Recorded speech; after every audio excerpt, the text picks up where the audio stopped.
It's late April, 1622, and 18 months have passed since the disastrous defeat of the Protestant forces of Frederick V at White Mountain. Frederick and his wife Elizabeth were safely ensconced in The Hague.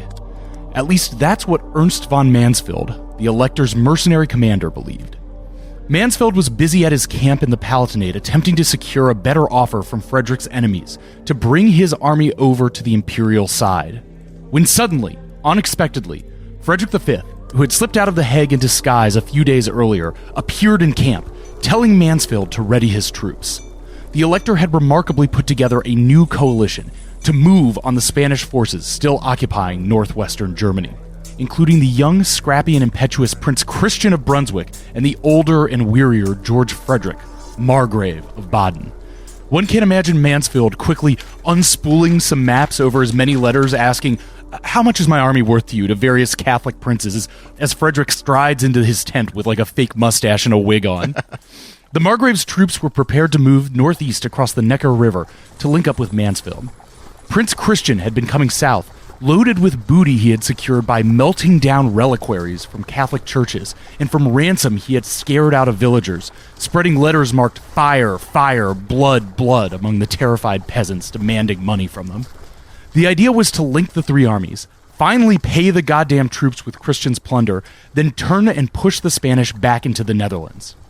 The Margrave thought he could outrun the combined Spanish troops of Count Tilly and General Cordoba, but on May 6th, the two armies encountered each other at the village of Wimpfam and set up lines. Through the early morning, the two sides made indecisive attacks on each other, with the Margrave appearing to have the upper hand due to some well-placed and well-commanded artillery pieces, keeping the exhausted Spanish at bay. Just as the Spanish line seemed ready to break, an amazed and supposedly speechless from birth in until this moment Spanish soldier pointed to the sky and screamed, "Victory! Victory!" as the white, ghostly image of the Virgin Mary appeared above the Protestants, and their line began to waver and break. Now, what actually happened was that a random shot had managed to hit Margrave George Frederick's powder magazine, blowing his artillery up in a spectacular explosion and causing the disorder and eventual retreat of the Protestant line. The apparition of the Virgin was seen in the cloud of white smoke from the explosion drifting up in the sky. But it was a sign nonetheless. The holy cause would prevail, the Spanish would fight on, and the Protestants would retreat again. Elector Frederick should have known when enough was enough. He should have known to take a joint Anglo-Spanish offer to negotiate a settlement and restore him to the Palatinate. He should have known at White Mountain, and frankly, he should have known never to go to Bohemia in the first place. But the Elector was still very young, 25 at the time of Wimpfam. He was obstinate, sincere in his convictions, and basically kind of dumb. So he persisted. And between him and the Spanish keeping the conflict alive in the west, his cousin Maximilian of Bavaria's designs of the Palatinate from the south, and Ferdinand Habsburg's imperial designs from the east, this thing drags on. First one year, then another, until the other great powers in the region decided this nonsense had gone on long enough. These Germans were in a spiral of self-destructive behavior, and they needed someone to step in before they hurt themselves or someone around them. Now, it was time for an intervention.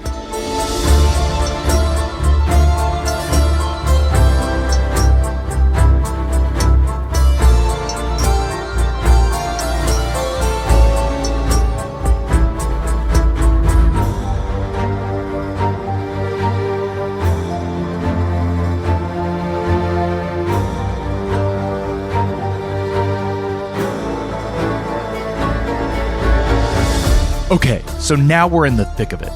I will say at this point, it might be useful to review some of our players and where they're at and what they want. Because we've got Frederick and Mansfeld on the Protestant side versus Ferdinand and Maximilian and Tilly on the imperial side as our main poles of power here. Matt, can you describe the state of play in this phase of our conflict, what we can roughly call the Palatinate campaign? So the defeat of Frederick and the imperial occupation of Bohemia and the Palatinate left a number of enterprising princes and mercenaries with armies still in the field that had yet to be dealt with. We've already mentioned Mansfeld, George Frederick, the Margrave of Baden-Durlach, and Bentham Gabor of Transylvania. To this group, we must add Christian the Younger of Brunswick, also known as the Mad Halberstadt. whose devotion to the Palatinate cause may have been partially motivated by his romantic fixation on the Electress Elizabeth, Frederick's wife. One of his battle standards read, "For God and for her." And apparently this was very scandalous to the Catholic armies that you would put some broad's name right next to God on your banner. It's true. Simping, it's unseemly. Now, Bentham Gabor is going to spend the next few years harassing Habsburg forces in Upper Hungary, all while attempting to extract concessions on religious liberty and a recognition of his claim to the Hungarian throne, but he's never really going to play a decisive role in the conflict. After the defeat at Wimpfen, the other paladins made for the United Provinces, where the 12-year truce had elapsed in 1621. In August 1622, having signed a short service contract with the Dutch Republic, Christian and Mansfeld fought the Spanish army of Flanders at the Battle of Fleurus. Probably wrong, but deal with it. They lost the battle, but their presence in the field forced the Spaniards to lift the siege of the Dutch-ass-sounding town of Bergen op Zoom. Bergen op Zoom. Bergen op Zoom, folks. It's op the Zoom. She's opping on my Zoom till I Bergen. The Count Duke Olivares, Spain's chief minister, offered a deal to Frederick that would have allowed him to reclaim his electoral position in exchange for disbanding his forces, but the Palatines refused. Fueled by looted Catholic treasure and Dutch subsidy, Christian and Mansfeld hatched a plan with good old Count Thurn, remember him? Count Thurn. Count Thurn, and Bethlen Gabor to reinvade Germany the following spring. But Tilly's Catholic League forces outmaneuvered them at every turn, and Mansfeld's chronically unpaid troops refused to move, leaving Christian forced to retreat back to the Netherlands. But on August 6th, 1623, Tilly's army caught up to him, and Christian's forces were destroyed at the Battle of Stadion. The war for Bohemia and the Palatinate was over. Or so it seemed. But we'll get back to the war in a second. To throw another wrench into the works, the financial situation throughout the entire Holy Roman Empire was suddenly and rapidly deteriorating. In the early 1620s, the region entered a period of hyperinflation that is known as der Kippe und Wippe, which transliterated would be something like the clipping and whipping. The clipping of precious metals out of coins and the whipping of scales back and forth measuring coins against each other. Basically, various states began debasing their currency, shaving off sides to reduce the precious metals, or fully melting down the currency and reminting it with quantities of non-precious metals. So price inflation had been a feature of European life for decades at this point. New World metals had flooded the continent and driven up prices steadily during the last century. But around the turn of the 17th century, that inflationary pressure was joined by another one: intentional fraudulent debasement of currency. Now, only a few major princes had the imperial licenses to mint the large denomination gold coins used by states. And those concessions were tightly guarded. Now, the thing is, the minting of smaller coins, the kind of silver coins used for daily transaction, was more expensive. Yes. It had a lower return on the investment of doing it. So it was unregulated and largely left to speculators, who realized pretty quickly that the only way to make a real money in the business was to adulterate the precious metal quotient of the coins so that they were literally worth less than their face value, and then exchanging them for the good coins, which are worth their weight in the actual amount of metal in them. Now, while this sort of dirty pool had been going on at the margins of the empire for years, the outbreak of the war motivated a generalized frenzy of currency debasement, as princely rulers and town governments desperately sought ways to fund their military expenditures and taxes. Unauthorized mints called Heckenmunzen popped up everywhere, from taverns to monasteries, and began pumping out debased coins at a dizzying rate. The debased coins could only circulate within a principality for so long before people began to catch on. So it was quickly understood that the best way to make profits out of the arrangement was to send bad coins across the border to a different principality, exchange them for good, bring those back, and debase them. The state of Brunswick had 17 mints within its territory in 1620. By 1623, there were 40. Princes and merchants who didn't want to fully commit to the business could make a quick taler renting mints on a temporary basis to pump out what became known as Kippergeld. The trade made a number of fortunes and increased the wealth of already powerful figures like the Duke of Alba, the Iron Duke. But it also caused massive increases in the price of daily essentials. Between 1620 and 1623, there was an 8-fold increase in the cost of food in the empire. This hit urban workers who lacked access to their own cropland especially hard.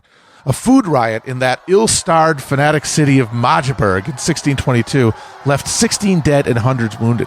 In town streets, children would play with piles of worthless clipped coins.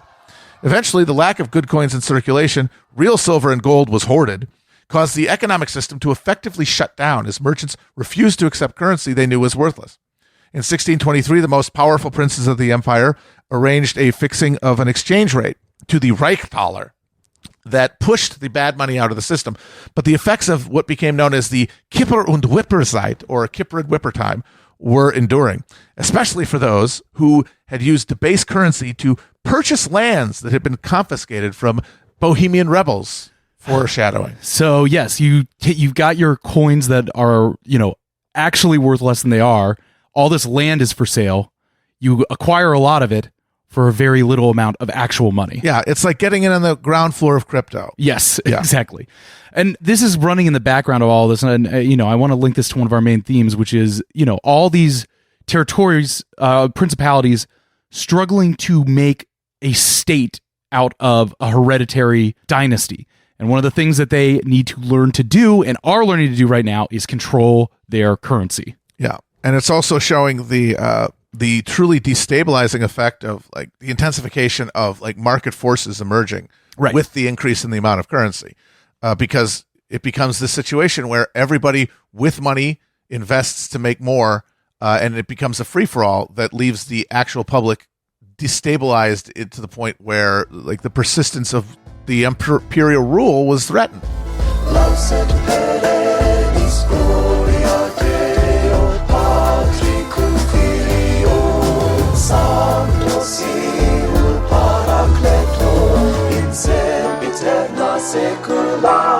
So this had all sorts of downstream effects, but one particularly dire one to keep in mind is the vast majority of the troops in this conflict are mercenaries. And when mercenaries aren't paid well, they have the guns and the peasants have the food. Mm-hmm. Matt covered the mop-up of the original Protestant forces in the west of the Palatinate. I really fucking hate the word Palatinate. It sucks. It should be the Palinate. Or the Palinate would be so much that extra T is like you're fucking with. Yes, I feel like I'm mispronouncing it every single time I'm doing it. So Matt covered the mop-up of the original Protestant forces in the west of the Palatinate. So now we turn back to Emperor Ferdinand II, who at this point should be in the catbird seat of the Holy Roman Empire. The Protestant powers were not just restricted, but virtually eliminated in the areas close to Vienna, including the prized Bohemia. And a crafty Habsburg could have very realistically expanded and consolidated power all across the region. But Ferdinand, Matt and I were talking about this the other day, that a huge portion of European history, European dynastic history, really comes down to you got to know when to hold them and know when to fold them among its rulers. And this is especially true in revolutionary scenarios. Your Charles I who we will get to in this series, your Louis XVI, your Romanovs, etc. They all probably could have gotten pretty decent deals if they had known when to quit. Even a guy like Frederick V could have gotten away with much more if he had just known when to take a deal. Well, here's where Ferdinand doesn't know when to take yes for an answer. Because in the aftermath of White Mountain, Ferdinand's justice came hard and fast for the Bohemians. He revoked the elective crown, taking it as a hereditary Habsburg right. The letter of majesty that guaranteed religious toleration was revoked and some said personally torn to shreds by the emperor. Calvinism and the cherished Hussite ultraquism were outlawed, and only some tolerance granted to existing Lutheran churches. The leaders of the defensors were rounded up, though Count Thurn had sheathed his lightsaber and hopped onto a speeder bike, escaping the emperor's clutches. And 40 of them were tried in a kangaroo court and quickly sentenced to death. Feeling lenient, Ferdinand only signed 20 of their death warrants, and on June 21st, 1621, 7 months after White Mountain, they were executed in the town square of Prague. Only one had any final words for the public. "Tell your emperor I stand now before his unjust judgment. Warn him of the judgment before God." 12 heads were spiked on the Charles Bridge to remind the Bohemians what happens when you cross the Habsburgs. Across his realm, Ferdinand pushed further policies of harsh recatholicization, moving to restore bishoprics held by the Protestants, eventually including the bishopric of the mad Halbertstorter, Prince Christian. He confiscated rebel lands, which in Bohemia amounted to something like half the entire territory, and awarded those lands as well as high positions in the imperial bureaucracy to loyal nobles, and most importantly, to Catholics. Finally, the hour of Habsburg ascension had come.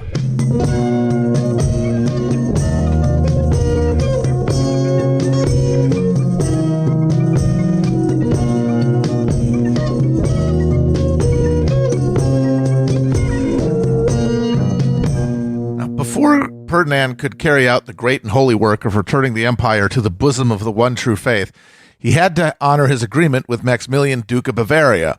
The emperor was fully aware that Maximilian had his own dynastic ambitions, and he had built up the Catholic League as a military force in order to pursue them.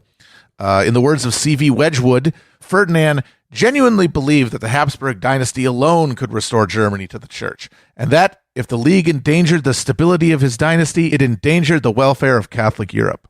Ferdinand was wary of the effect Maximilian's dynastic ambitions might have on the balance of force in the empire, but he was still militarily dependent on the Bavarian-led forces that had crushed the Bohemians at White Mountain. To fulfill his side of their arrangement, Ferdinand awarded Maximilian control of the Palatinate and Frederick's electoral title.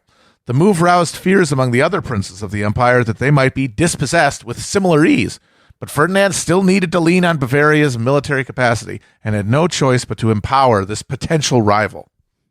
And so that's our situation within the Holy Roman Empire, but this is the moment where this whole thing starts to escape containment and spiral outside the boundaries, such as they were, of Germany. So let's start looking at the German periphery, starting with our favorite stadtholders. Despite some efforts to prolong it, as well as several moments of conflict where it seemed like it might collapse, the Spanish and Dutch resume hostilities on schedule. Someone presumably blew a whistle and they did a jump ball for who starts besieging who or something. During the truce, a political rift had developed among the Dutch along, you guessed it, theological lines. Remonstrance, an eddy of Calvinism that was slightly more laid back, found adherents among the well-to-do urban burghers, while the counter-remonstrants, also known as the Gomerists, preferred a more hardline Calvinism and were supported by the more common folk as well as the leading noble Maurice of Nassau. So a lot of terms there, but it's basically a microcosm of what we're seeing everywhere. The urban bourgeoisie is tacking to a reform religion, while the princely Maurice preferred stricter rules while asserting his noble prerogatives. So Matt, what's going on with the Dutch as the war resumes? The 12 Years' Truce of 1609 had not been universally popular among the Dutch. It had been negotiated by a guy named Johan van Oldenbarneveld. He was a civil servant. He was the advocate of Holland. And that was the richest and most populous of the United Provinces, and as such, the one that shouldered the largest share of costs associated with prosecuting the war with Spain. The Holland burghers that Oldenbarneveld represented had a vested interest in peace, as the war not only bled their coffers in taxes, but hindered the trade networks that filled their coffers in the first place. The peace process had been predictably opposed by the Dutch military commander, the Stadtholder Maurice of Nassau, whose base of power rested in the army. The urgent need to regroup and rearm eventually secured the necessary support for the truce at the time, but as soon as the paper was signed, the question of its renewal became the fulcrum of Dutch politics. On one side were Oldenbarneveld's burghers, for whom peace was good for business. On the other was Maurice and the army, as well as those who profited from supplying the army, farmers who'd grown used to high wartime food prices, and refugees from Flanders who sought a total victory over Spain that would secure the return of their lost property. Now, these folks being godly Calvinists all, there's no way that this conflict could possibly be waged on the basis of anything as crude as material interest. Instead, the political battle over the truce was subsumed into a theological dispute that had been brewing for over a decade in academic circles, but turned into a fiery, occasionally violent public debate after the truce was signed. Jacobus Arminius, which is the Latinized name for Dutch guy Jacob Hermanzoon, as a professor of theology at the University of Leiden, had been publicly elaborating his disagreements with the Calvinist orthodoxy around predestination since 1587. After careful thought, Arminius had decided that Calvin's God, who branded the saved and damned at birth, had to be a villain, condemning as he did those who had yet to commit a sin. Arminius advanced the concept of salvation that emphasized free human choice to pursue God's favor through virtuous acts. His motto apparently was, "A good conscience is a paradise." Now, this scandalized Orthodox Dutch Reformed opinion and led to a series of public debates with a Calvinist firebrand theologian, Franciscus Gomarus. That's where the Gomarists come from. Yes. He himself was a refugee from Flanders, and he steadfastly defended predestination against the Arminian challenge. Arminius himself died in 1609, the same year the truce was signed, at which point the theological argument was overlain on top of the political schism between pro- and anti-truce forces. Oldenbarnevelt and the burghers of Holland embraced Arminianism, offering up a remonstrance, a challenge to the Reformed Church, elucidating their doctrinal disagreements. This became a vicious, years-long public war of words that sometimes spilled into actual war, with churches vandalized and preachers assailed at the pulpit. Maurice of Nassau, chief of the Gomarist Calvinists, painted the remonstrants as crypto-Catholics who sought the ultimate victory of Spain, and he used his military influence to replace remonstrant magistrates with Gomarists. After an abortive attempt by Holland to assert their independence from the rest of the provinces was crushed by Maurice's military forces in 1618, the victory of the Gomarists and the resumption of hostilities once the truce elapsed was assured.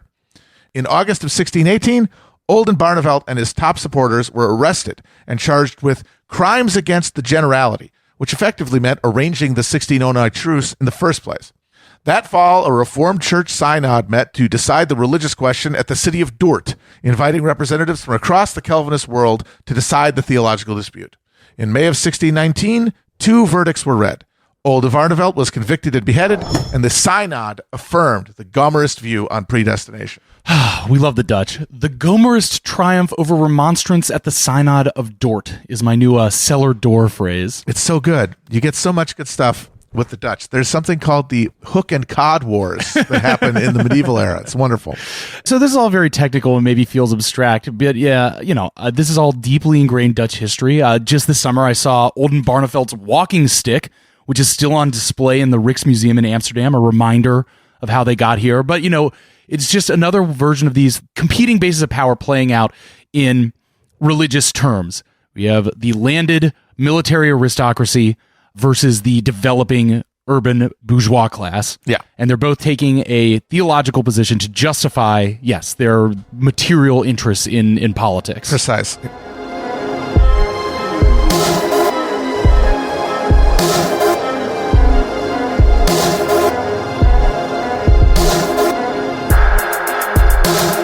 Now, Maurice of Nassau's noble house, the House of Orange, and the coalition that supported them were in full control of the Republic by 1621 and enthusiastically resumed the war.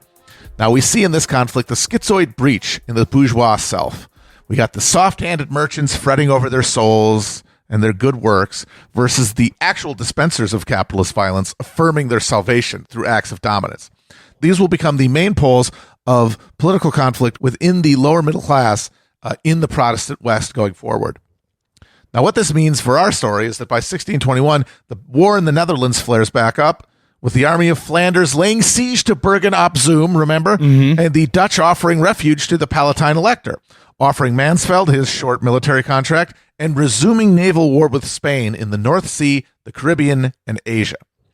The Spanish Habsburgs had shown little enthusiasm for supporting Ferdinand's holy war in the empire, but their fixation on reclaiming the rich Dutch provinces, as well as their recently established colonies, and the vulnerability of their supply lines to the Army of Flanders meant they would have to continue intervening to support their Austrian cousins, regardless of the cost of blood and treasure. Count Duke Olivares, yes, he had a counthood and a dukedom, so they called him the Count Duke. He was stacking stacks. He was the Spanish chief minister and the royal favorite, wrote to his king, newly crowned king, Philip IV, and said, "I have always desired to see your majesty enjoying a reputation in the world equal to your greatness and qualities."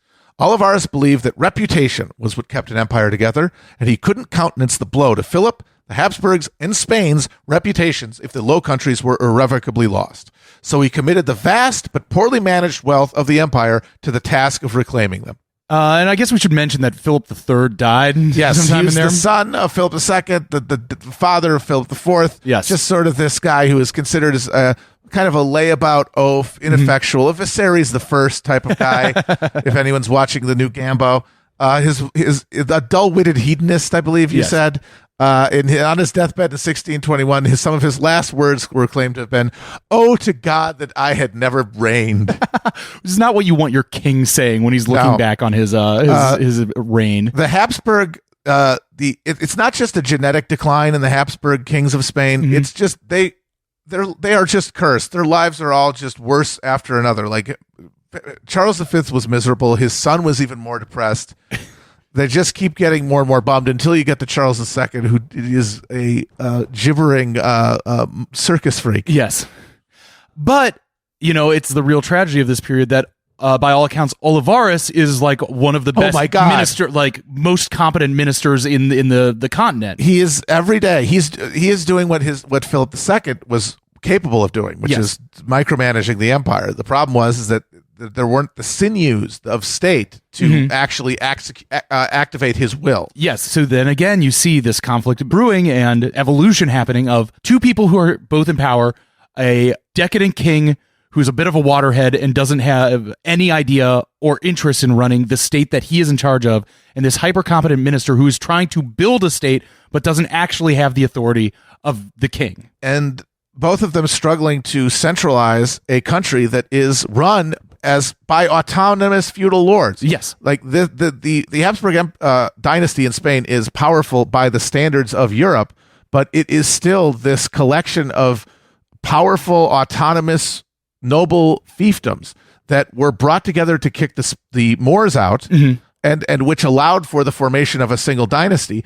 But that dynasty was built on the assumption that local control would be held by the local nobility within Spain, which means that while they're able to dominate the New World and become this colonial powerhouse, they have a very difficult time actually turning that into power because the local authorities are at every point guarding their prerogatives. Olivares recognized this, and in this period, in 1625, he imposes something called the Union of Arms on Spain, which is a minimum requirement of military contribution to the armed forces. The army of Spain was, of course, largely mercenary, but the Spanish core of it was drastically disproportionately from the noble hereditary Habsburg lands of Castile. Right. The Catalonia, Portugal, the Basque countries were all dragging their feet. The local powers that be there were loath to give taxes or troops to the cause of maintaining the empire. And so Olivares imposes the Union of Arms, this mandatory requirement in 1625, and it becomes a point of resistance that eventually sparks into full-on regional revolts. And he has to revoke that union not too long after it's issued.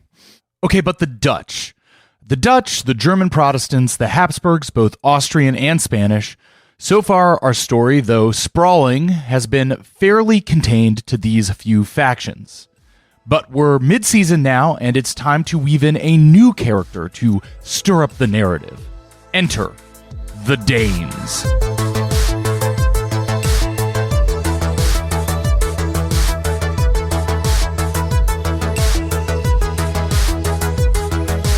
We mentioned in passing that among the insane complications of the Holy Roman Empire was that foreign rulers owned possessions in the empire outright.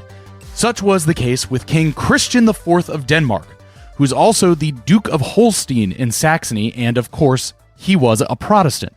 With Ferdinand's harsh recatholicization pushing up from the south and Spanish forces now virtually unopposed in the Palatinate, in 1625, Christian was elected the military commander of Lower Saxony, which is kind of the broad chunk of northern Germany between the United Provinces and the Danish peninsula. We'll get to more detail on the Danes in a minute, but their slow entanglement into the defenses of Lower Saxony is what will earn this period of the war its title, the Danish Intervention. Now, the totality of Ferdinand's victory to this point had finally given some Protestant powers that had been reluctant to commit to Frederick's Bohemian fiasco to finally start taking the Habsburg threat seriously. They desperately sought a champion to support and to defend them. The ideal Protestant military response would have been for Denmark and Sweden to join forces for an invasion that would rescue German freedom once and for all. Now, Swedish-Danish rivalry for power and revenue in the Baltic meant that neither state would consent to cooperate with or perish the thought, submit to the orders of the other. And since the Swedes were occupied bloodily extracting themselves from a protracted war in the east with the Polish-Lithuanian Commonwealth, the banner of Christian IV of Denmark would become the standard that Protestant Europe rallied behind. Victory over the emperor would vault Denmark into the first rank of European powers. Subsidies and diplomatic support flowed from England, the Dutch Republic, Savoy, and France, while the northern German princes signaled support for a Danish intervention with the ostensible goal of protecting Protestant archbishoprics from being recatholicized. Building a sufficient military force was, as always, a struggle, and at first Christian was reliant on the cobbled-together forces of Count Mansfeld, who was still pinballing around Europe looking for supporters. We mentioned earlier that Ferdinand's big folly here is just not taking a deal, and here's where it's coming back to bite him, because if he had not pursued this harsh counter-reformation project, perhaps the Protestant princes would not have gone shopping around Northern Europe for a military leader to reignite the war in Northern Germany. Right, because those archbishoprics are power positions. Most importantly, they are patronage positions. Yes. And effectively, the Reformation in Lutheran Germany had simply taken the prerogative of appointing church officials from the emperor and given it to the local princes. And that is a power to reproduce your influence, be it your families or your network of supporters. If you're a town that appoints your own archbishop, so that you would think that a Protestant archbishop would be a contradiction in terms, but it turns out that it has to exist as this point of power. This node of social control within the area. And, going back to when we were first talking about the Reformation, it's very funny that they're like, oh, we can finally read the Bible. We can make all our own decisions. All this bullshit that the Catholic Church has built up over the last 1,000 years is unholy. It's literally Satanism. Oh, but we'll still keep that office. We'll take that. Yeah, we got to have a guy to wave his hand over everybody. Yeah.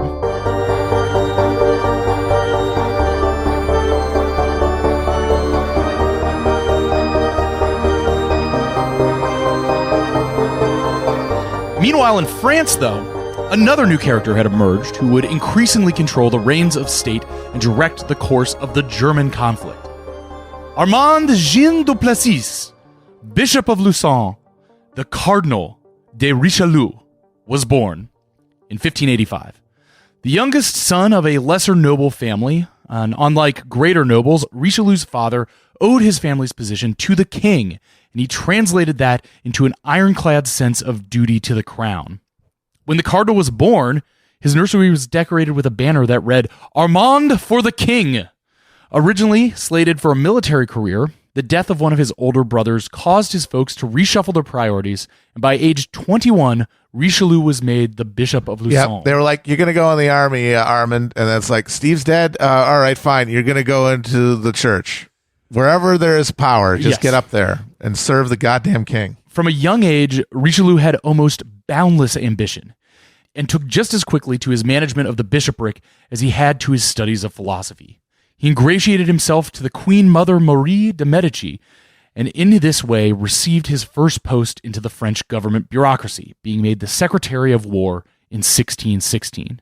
From here, he slowly moved up posts, discarding his loyalty to Marie de Medici as her son, King Louis XIII, came of age, became his own man, and developed his own trust with the cardinal. And in 1625, Cardinal Richelieu was made first minister to Louis XIII. Richelieu was absolutely serious, driven, relentlessly thorough in business, but also refined, a man of fine culture, and he even fancied himself a poet. Kind of your ideal image of a French guy. Richelieu is one of the Frenchest men who's ever lived. He's mega French. And in that way, the thing you need to know about Richelieu is, to him, France was God, and God was France. The nation itself was the vehicle for the temporal advancement of divine will, and in Richelieu's cosmology, there could be no higher calling than promoting the prerogatives, security, and ultimate victory of France. Furthermore, the monarchy was the singular tool with which the French nation's politics expressed itself. And so, the consolidating and strengthening of the power of the monarchy, the single-minded pursuit of French interests, the championing of the will of God, these were all one and the same, and that philosophy would guide his seemingly cynical and theologically amorphous policies. Now, Richelieu's sort of proto-nationalist Catholicism was the ideological structure buttressing the increasingly powerful French monarchy. It maintained the ecclesiastical structures of the Roman Church, which were crucial bulwarks of royal legitimacy, while permitting the pursuit of an irreligious foreign policy. This was a French tradition that went back to Francis I, allying with the Ottoman Turks to battle Charles V. The logic was straightforward. France's greatest rival for power on the continent was Habsburg Spain. Both were Catholic powers, but Richelieu and his allies believed only France possessed the capacity and the capability to effectively defend and advance the Catholic faith. Therefore, any and all actions that disadvantaged Spain were sanctioned by God. In this project, Richelieu had the support of the new Pope, Urban VIII, who also identified the Habsburgs as the most pressing threat to the continent and the Church. Not coincidentally, Urban VIII, as ruler of the Papal States, had his own plans for territorial aggrandizement and papal independence on the Italian peninsula that conflicted with the Habsburg rule there. So Richelieu established France as the diplomatic and financial headquarters of the anti-Habsburg resistance. The armies were being mustered in Copenhagen, but the funds and alliances were being mustered in Paris. And so it came to pass that the fate of Frederick V and Christian of Anhalt's pan-European Protestant military union depended on the wealth and power of Catholic France. Never say God doesn't have a sense of humor. One of the reasons Richelieu had better success than Anhalt was that the English King James I had finally given up his nearly 10-year-long negotiation with Spain to marry his son and heir Charles to the Infanta Maria Ana, which had involved bitter political recriminations and a botched princely trip to Madrid. The princely trip to Madrid is very funny. This is King Charles the First and his buddy slash future minister, the Duke of Buckingham. Duke of Buckingham. It's very much like a Wedding Crashers deal. You can see Vince and Owen doing these roles. So Chucky and Bucky kind of take it upon themselves as James I is trying to negotiate this marriage. They're like, we're just going to go to Madrid and I'm going to seduce the princess and she's going to make romantic. Yes. It's a very dudes rock it's like energy. that freaking guy Shakespeare writes about. You go see the Shakespeare play when the lady talks to him on the balcony. I'll talk to him on the balcony. Bada bing, bada boom. We got to take care of. So they bring a bunch of like royal jewels. They're trying to slip out of London clandestinely, so they're literally like wearing fake mustaches, but everybody immediately clocks them because they're like trying to go in like rural ferries across the river, but they're acting like princes. Right, yeah, they're standing there, they're plumed and ruffled, and they're scented. It's like, don't mind me, I'm just a humble merchant here. Their fake beards are falling off. They're conspicuously overpaying everyone. They show up in Madrid. Everybody is just baffled as to what's going on, and they conspicuously fail. Yeah, they just hang around. They don't get any more. They get jerked around by the Habsburgs, and then they just go home in a huff. Yes. And then they're like, and then after that, James is like, fine, we'll fucking marry her to France. Enough of this. Yes. This is too much of a headache. I wanted to be the guy to fucking balance this all out, but you're not meeting me here. So the French were able to capitalize on this disillusionment by arranging a marriage between Charles and Louis XIII's sister, Henrietta Maria, gaining concessions for Catholic rights in England and also binding England closer to the anti-Habsburg alliance. This and other diplomatic entreaties bear fruit when, in the words of Wedgwood, on June 10th, 1624, at Compagnon, the governments of France and the United Provinces signed a treaty of friendship. 5 days later, England entered the bond. On July 9th, the kings of Sweden and Denmark came to terms. On the 11th of France, Savoy and Venice agreed to joint intervention in the Val Thélin. On October 23rd, the Elector of Brandenburg allied himself with the United Provinces. On November 10th, Henrietta of France was betrothed to the Prince of Wales. The stage was set for a Danish invasion of Germany, coupled with a French and Savoyard occupation of the Val Thélin, that crucial Spanish lifeline connecting Habsburg Italy and the Low Countries. Protestant victory in Germany and the Netherlands would not damage Catholicism anywhere it was currently flourishing, but it would humble the Habsburgs sufficiently to allow France to take its rightful place as defender of the faith and continental hegemon. In order to fulfill that destiny, though, Richelieu knew that something would have to be done about the Huguenots, whose independent political and military power posed a standing threat to the supremacy of the French crown. Okay, so let's take a minute and appraise where we are here in, say, January 1625.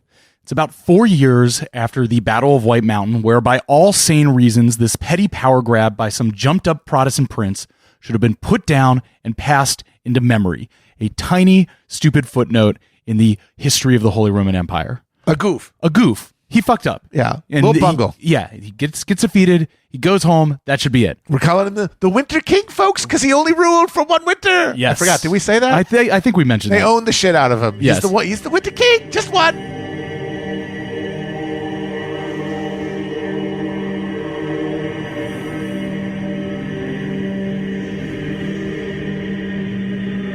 But now we have a continent-spanning cross-religious alliance with actual financing and operational strength ready to make a play into the heart of the empire, and an emperor in Ferdinand seemingly running out of allies and resources. But Ferdinand did have one ace in the hole, ready to defend the integrity of the Habsburg Empire. For a price. A real Frankenstein's monster who, once empowered by the emperor, would be difficult to control and dangerous for all. But Ferdinand was backed into a corner, with no other armies to turn to. And so, in his desperation, we meet Albrecht Wenzel Eusebius von Wallenstein, who was born in 1583 in Bohemia, the son of lesser Protestant nobles, and orphaned at a young age. Raised Lutheran, he studied in Italy, where he converted to Catholicism in the early 1600s.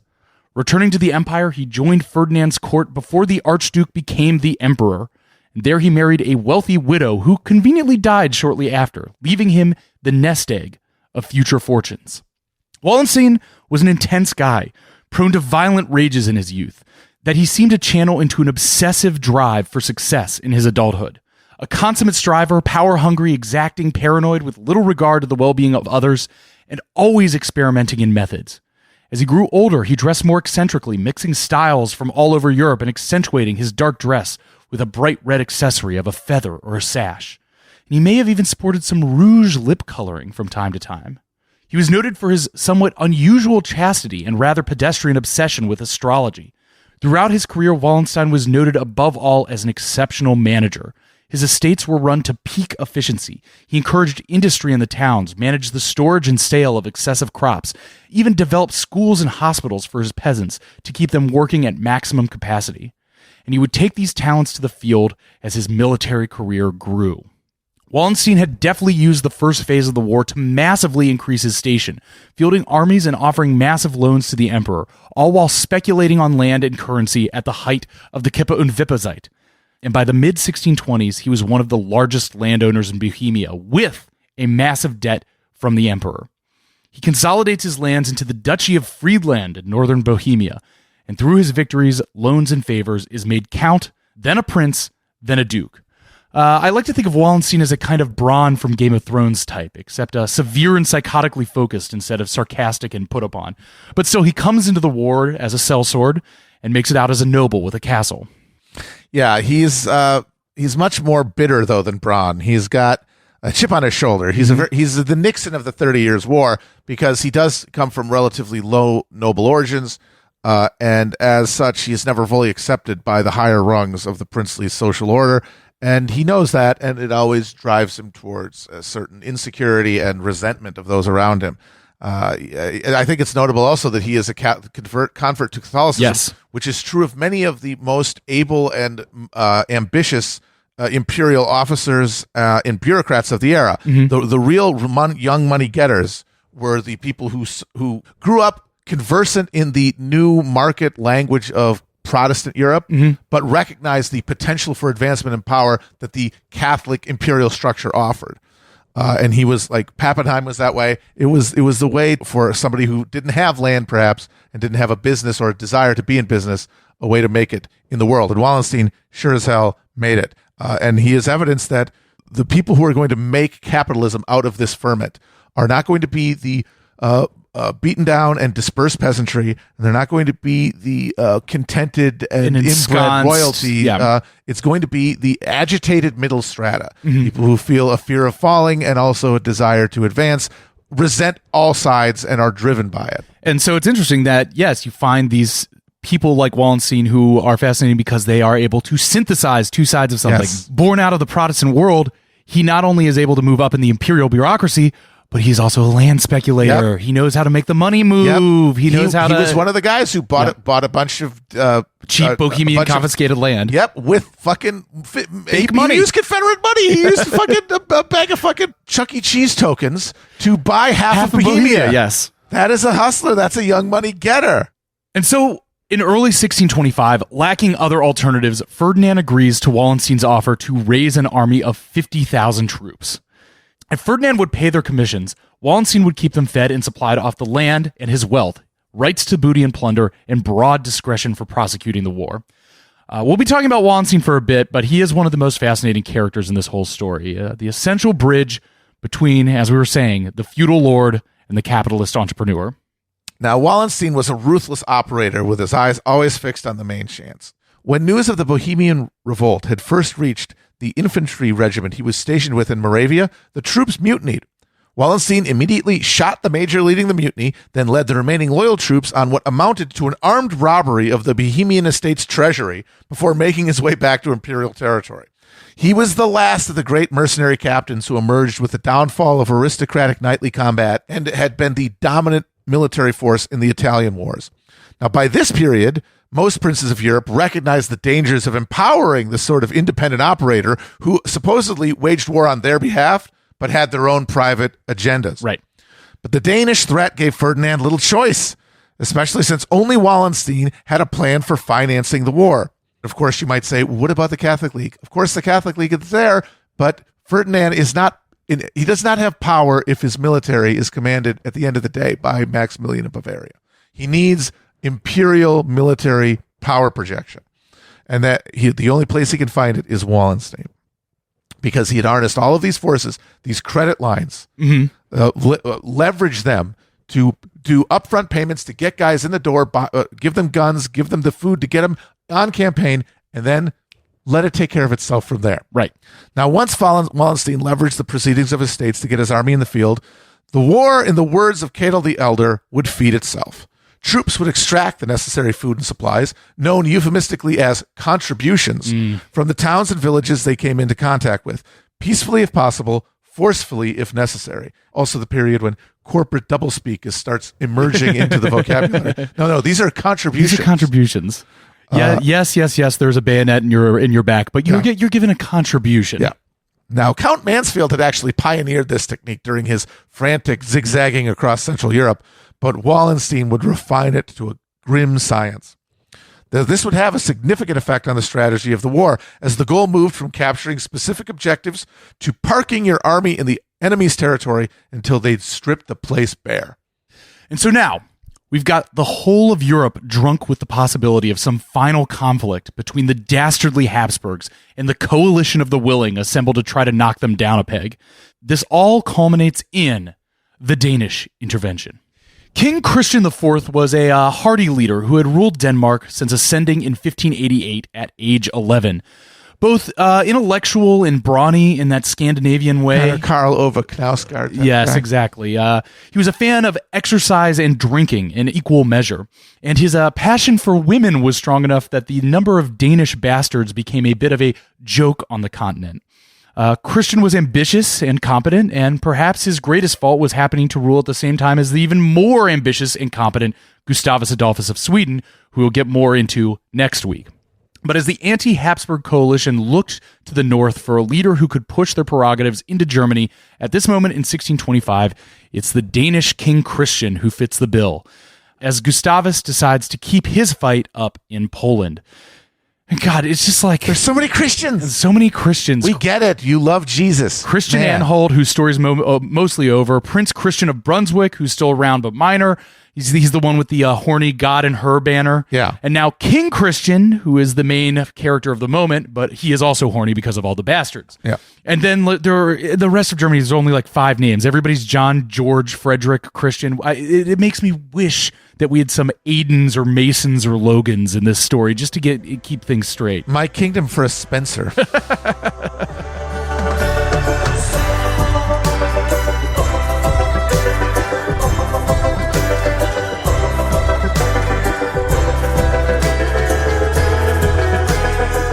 On the borders of Saxony to the south, the Spanish under Count Tilly amassed their troops.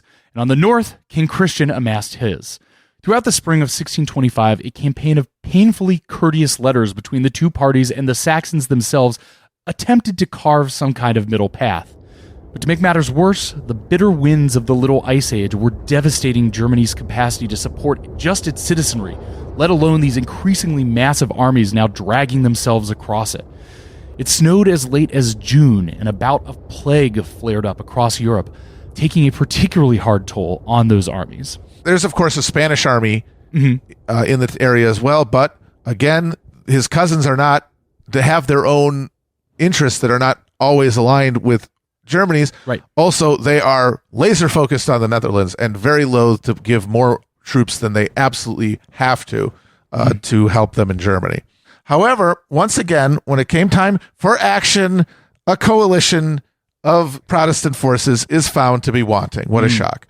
Promised funds from France and England failed to materialize, as in England, Parliament refused to grant the new King Charles revenues, and Richelieu in France was consumed with propping up the Dutch and checking the Spanish in Italy. Put a pin in Parliament refusing to grant King Charles funds, because that'll come back into play in a later episode. Indeed. Nevertheless, the king pressed forward with a trifold plan to check the Spanish and Imperials in northern Germany. Mansfeld would make contact with Wallenstein, then draw his forces to the east. Christian of Brunswick would outflank Tilly, then moved on to Hesse to link up with more Protestant allies there. King Christian would advance south and engage Tilly head-on, while Brunswick and Hesse hit him from the rear. An elegant strategy, if literally any of it had worked. Christian of Brunswick, who had never had much more than the brass balls of brave youth, immediately failed. His army was basically some shanghaied peasants armed with iron rods, and when he got them to the border of Hesse, the Landgrave there pretty sensibly refused to take up arms against the empire. Christian limped back to Brunswick and promptly died, reportedly of a giant parasitic worm.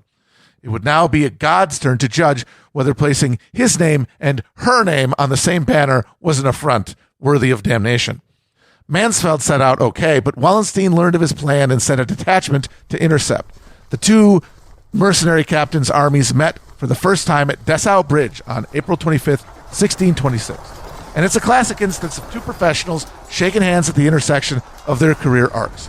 Mansfeld, the seasoned veteran with his army he had now kept in the field for the better part of a decade, confidently orders his men to take the bridge. Wallenstein, with a brand new army and everything to prove, wisely places his shiny new artillery and hides his forces to conceal their numbers and wallops Mansfeld at the bridge.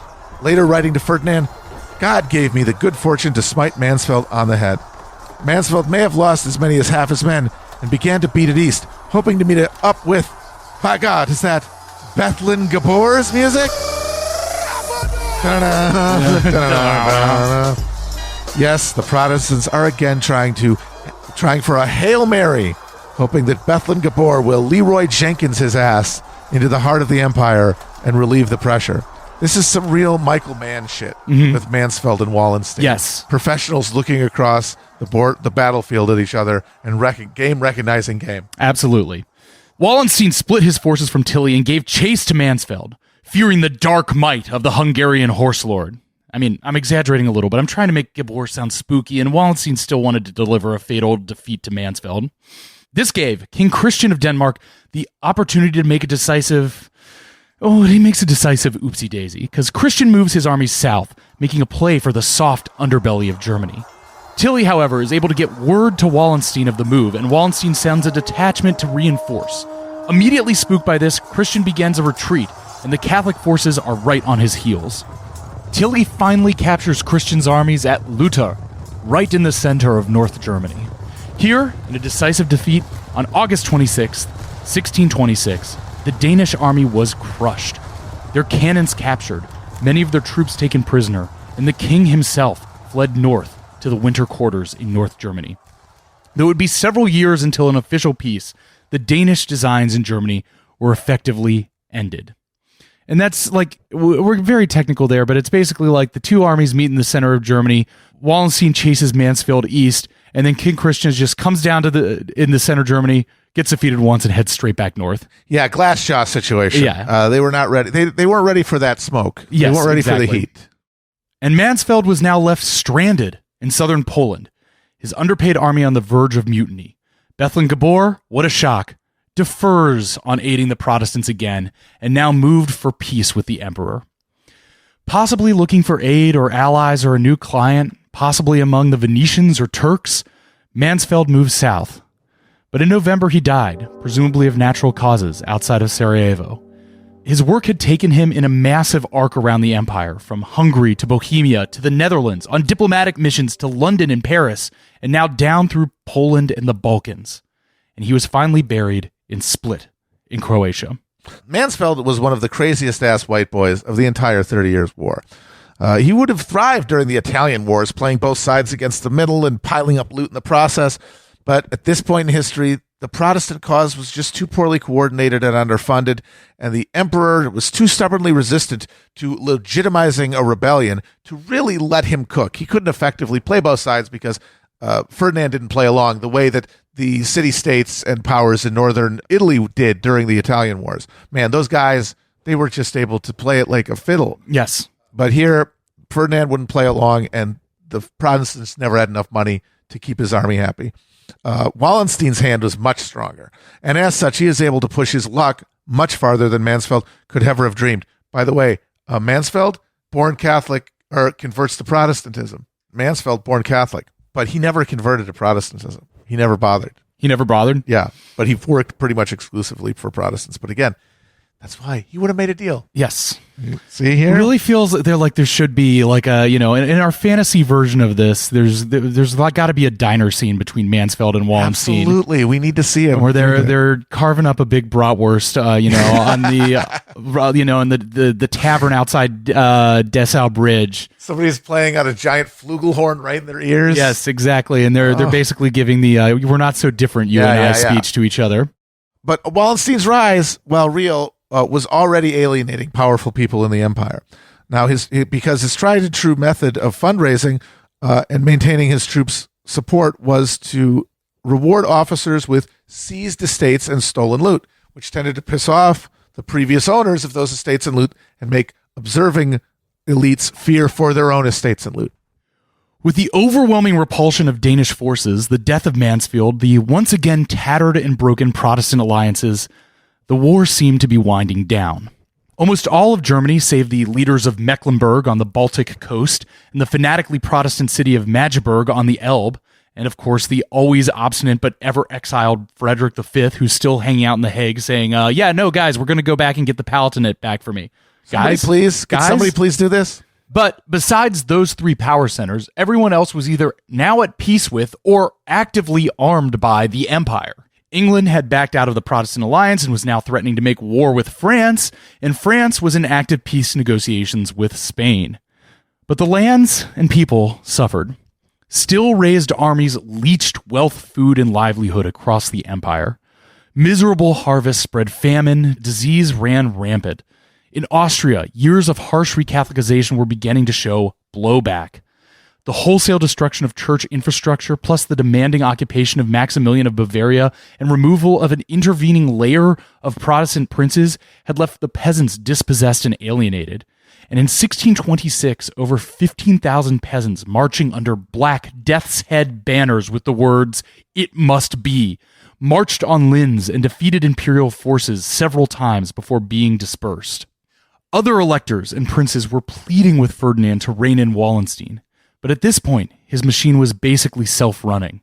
By early 1627, Wallenstein's army had swelled to almost 150,000 men. The emperor's debt to him worth north of 500,000 gulden.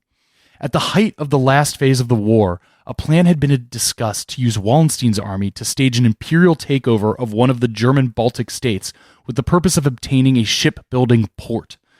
The idea was to both extend Habsburg dominion into the Baltic and provide assistance for the Spanish naval war against the Dutch.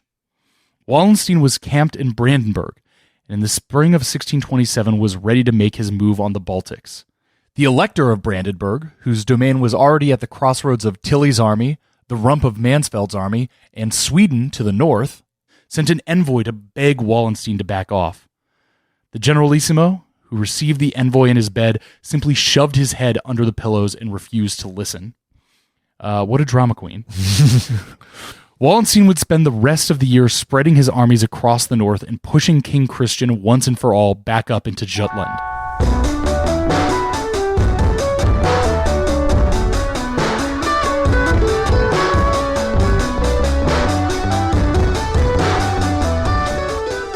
And so, we conclude this episode much like we began it.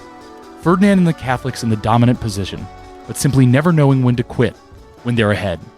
So Ferdinand made Wallenstein the Duke of Mecklenburg, which was a provocation to the princes of the empire. They grudgingly voted to affirm Maximilian of Bavaria as an elector, but now the emperor was elevating jumped-up Bohemian mercenaries by personal fiat. Now, beyond snobbery, the princes had reason to fear this figure, who now commanded the largest army Germany had ever seen, held high imperial titles, and was on the precipice of commanding his own Baltic fleet. A Spanish ambassador noted the danger, writing, "The Duke is so powerful that one must almost be grateful to him for contenting himself with a land like Mecklenburg." Burn on Mecklenburg. The emperor, in his goodness, in spite of all his warnings, has given the Duke such power that one cannot fail to be anxious. While this is happening, Ferdinand is making his son, also named Ferdinand. Thanks a lot, Ferdinand. Thanks a lot for keeping this simple. The first hereditary king of Bohemia, and he was pressuring the electors to confirm his son as the king of the Romans, which is a position that effectively makes you heir to the supposedly elected Holy Roman Empire. The spooked electors, encouraged by French diplomats, insisted that the emperor do something to curtail Wallenstein's power first. Wallenstein's position was undermined in July 1628 when his forces were repulsed trying to take the Hanseatic city of Stralsund. And just by the way, the defense of Stralsund was led in part by a Scotsman named Alexander Leslie, one of the many Scots serving as mercenaries in Germany at this time. Just a name to put in your back pocket for now, dear listener. After that defeat, there would be no Baltic design. And in the aftermath, the city fathers of the city of Stralsund made a pact of mutual protection with Sweden, opening a door for a later Swedish entrance into the war. Now, here's where I have to think, because Ferdinand is obsessed with keeping the title of Holy Roman Emperor in the family. He's going to make a deal with the electors to curtail Wallenstein's power so he can get his son elected king of the Romans. Right. But is there a window here for Ferdinand to simply say, fuck you, no, Wallenstein's my guy, and just take this moment to finally assert the imperial position as a real powerhead of the Holy Roman Empire? It's possible, but I think what stopped it more than anything was a lack of trust in Wallenstein to be able to maintain a subsidiary position to him. Mm-hmm. Because like the reality of the Holy Roman Empire is that it is this formally powerful position that it has access to relatively few real levers of power, certainly relative to other competing states in the area. And that means that it's more vulnerable. And so you create this monster with Wallenstein. Even if you give him everything he wants, eventually what he's going to want is your crown. Right. So I think that at the end, even though he was not really on the same page as his princes, he similarly feared Wallenstein as a singular figure. So no window here too. Does Ferdinand ever have a chance to really make himself as powerful as the position of emperor needed to be a real autocrat? Everywhere he pushed to try to find a handle is where he encountered enough resistance to bring down his efforts. Right. This is what happens when you have a secularly declining structure, and that is what the Holy Roman Empire is becoming, due to its inability to handle these stressors, right, which are cracking out through the entire system, starting, as we've said, exothermically with the Little Ice Age, and then just expressing themselves at every social level.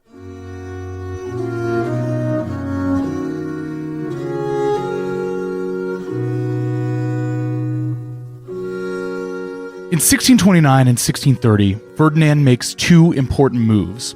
One to assert his own power and one to please his princes. In March 1629, Ferdinand issues the Edict of Restitution, a sweeping imperial decree returning all church lands purchased or confiscated after the Peace of Augsburg in 1555 to their original Catholic control. It is hard to overstate just how far-reaching this was. Almost every territory in North and Central Germany would have its borders redrawn. Nobles who had grown rich off 3 generations of land confiscation would be suddenly impoverished, no matter what war debts they had incurred. Areas that had been so thoroughly Protestantized that only a few dozen Catholics still lived there would suddenly be under Catholic rule again. A simply massive declaration of imperial authority that showed just how powerful Ferdinand had become, and one that could only be enforced at the sword point of his army. And an interesting thing here is that the Edict of Restitution was originally Maximilian's idea, but it gets taken away by Ferdinand doing it, and Maximilian walking the tightrope supporting Habsburg Catholic aims, but he really wants to be the Catholic defender. Right. And that is why Ferdinand's hand is essentially forced here. Yes. Because, as we said, he does not have sufficient faith in Wallenstein. And if that's the case, and he is going to pursue the Habsburg dynasty's interests, that means finding alternate sources of authority. And a counter-reformation that imposes an imperial Catholic Church within the empire that is a avenue for imperial authority to reassert itself, namely through offices, right? Staffing of bureaucracy, which is a genuine power center that can compete with princely authority and the demands of the towns. Because, again, there is no state structure yet, but there is a church structure that can fulfill functions of a state. And Maximilian, by the way, who is in diplomatic talks with France at this point. Right. They are negotiating treaties of mutual defense. At this very moment, Maximilian, if Ferdinand does not try to make the Catholic Church an instrument of Habsburg authority, it will be made an instrument of Wittelsbach authority. Or Richelieuian French Richelieu authority. himself. Yes. Exactly. One way or the other, if he doesn't use it, he's going to lose it. In July 1630, Ferdinand convened the Imperial Diet at Regensburg. His chief aim was the confirmation of his son, again, Ferdinand III, as King of the Romans, as well as securing military support for Spanish conflicts in Mantua, and as always against the Dutch. Ferdinand entered this meeting at the height of his power, but even then he could not break the solidarity engendered by the German liberties of the princes. Ugh. The electors declared it was time for Wallenstein to go. And on the 13th of August at Regensburg, Wallenstein was relieved of his command. The Generalissimo relented without incident, retiring with his back held straight and going home to Bohemia. Hans de Witt, Wallenstein's banker, who had lent enormous sums to Wallenstein that were collateralized against the fruits of future conquest, didn't take it so well. He drowned himself in the well of his mansion in Prague. I know you love the story of Wallenstein getting fired and his banker immediately killing himself, but I have read that just given the timing of the things that he couldn't possibly have actually heard of the firing. He was just depressed? It is true that he had constantly sent letters and stuff to Wallenstein being like, bro, we cannot actually pay for this. You're borrowing against yourself here. And so I think that the financial pressure was part of it, but I don't think he actually... It's disputed whether he actually heard about the firings. One way or another, he realized he had backed the wrong horse. Yes, exactly. He realized the old adage of if you owe somebody $5, it's your problem. If you owe somebody $1 million, if you owe somebody $5, dollars, yes, it's your problem. But if you owe somebody 5 million guildens, it's their problem. Because what are you going to do? Yes, it's all leveraged. And so yeah, one way or another, he realized I don't know if I want to deal with this. This is too much stress. The bottom of that well is looking awfully appealing right now. Yes. So by midsummer of 1630, Ferdinand found himself testing the limits of his power. His armies had driven all challenges before them, and the Catholic Church followed in their wake. A Lutheran preacher wrote that the disgrace has begun in Kitzingen, Hodheim, Reppendorf. These are cities in Bavaria. Of course. And in all the areas where the bishop has installed priests. The people are forced by the Capuchin monks and priests with great tyranny to renounce the gospel. They took all of their Protestant books from their houses and burned a great pile of them in the public marketplace at Kitzingen. On the fast days, they entered the houses and searched the pots by the fires, and anyone found with meat was severely punished. You know, you really hate hearing about book burnings in Germany, you know? Yeah, no, it's never a good sign, but also just they're kicking in the doors to make sure you're not eating meat on Friday. So it's tempting, as we've said, to condemn Ferdinand for overreaching, but in fairness, the events of the previous decade had convinced him of the need to neutralize the Protestant bloc within the empire. That meant reinstituting Catholicism wherever possible. Church revenues and offices and influence over town and village life could be key sources of imperial authority. If Ferdinand was to successfully turn his battlefield victories into a lasting shift in the imperial balance of power, he had to use every tool at his disposal. That meant filling bureaucratic positions with and awarding feudal titles to reliable allies, namely those who had supported him in the conflict, meaning Catholics. Also, the Imperial had a problem of trying to pay the debts that had been accrued to secure the present state of affairs. Ferdinand owed money to everyone, from the lowliest pikemen to his top generals and the great banking houses of Europe. The only way to keep them happy was with promises of looted estates and treasures taken from conquered territories. That served as a powerful incentive to push as far as he could to secure his debts. No matter what Ferdinand's reasons were, his actions had the predictable effect of rousing the empire's disparate enemies to effective, coordinated counteraction. The Bavarians signed a defense pact with France, wily old Maximilian keeping his options open. The emperor agreed to an unfavorable settlement to the Mantuan War in northern Italy, which had worsened relations with his Spanish Habsburg cousins and with the papacy. The electors had forced Ferdinand to dismiss Wallenstein, his most capable officer, who had advised him, by the way, against the inflammatory Edict of Restitution and the Mantuan intervention, which left him with a leaderless and dissolving army. And in the empire's far northeast, on the Baltic sands of the Duchy of Pomerania, a Swedish army under King Gustavus Adolphus, accompanied by a train of courtiers and diplomats from Richelieu's France, Britain, and the Dutch Republic, was establishing a beachhead on German territory. The immovable object of imperial military power was about to meet the irresistible force of the Swedish war machine. The Lion of the North had arrived.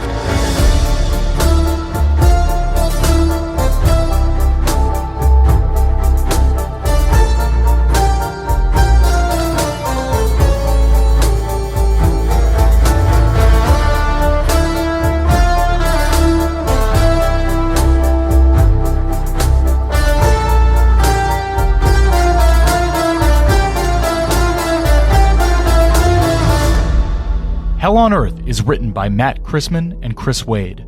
It's produced by me, Chris Wade, with editing from our co-producer, Nick Quaz. Show art and animation is from the great Ben Clarkson, and you can find a supplemental interactive atlas for the series by John White over at hellonearth.chapotraphouse.com. Our theme music is by Nick Diamonds, with additional music by Alessandro Takeshi, John Aarons, Tyrant King, Frederick Scarfone, and Austin Riley. Join us next week as terror sets sail from Stockholm.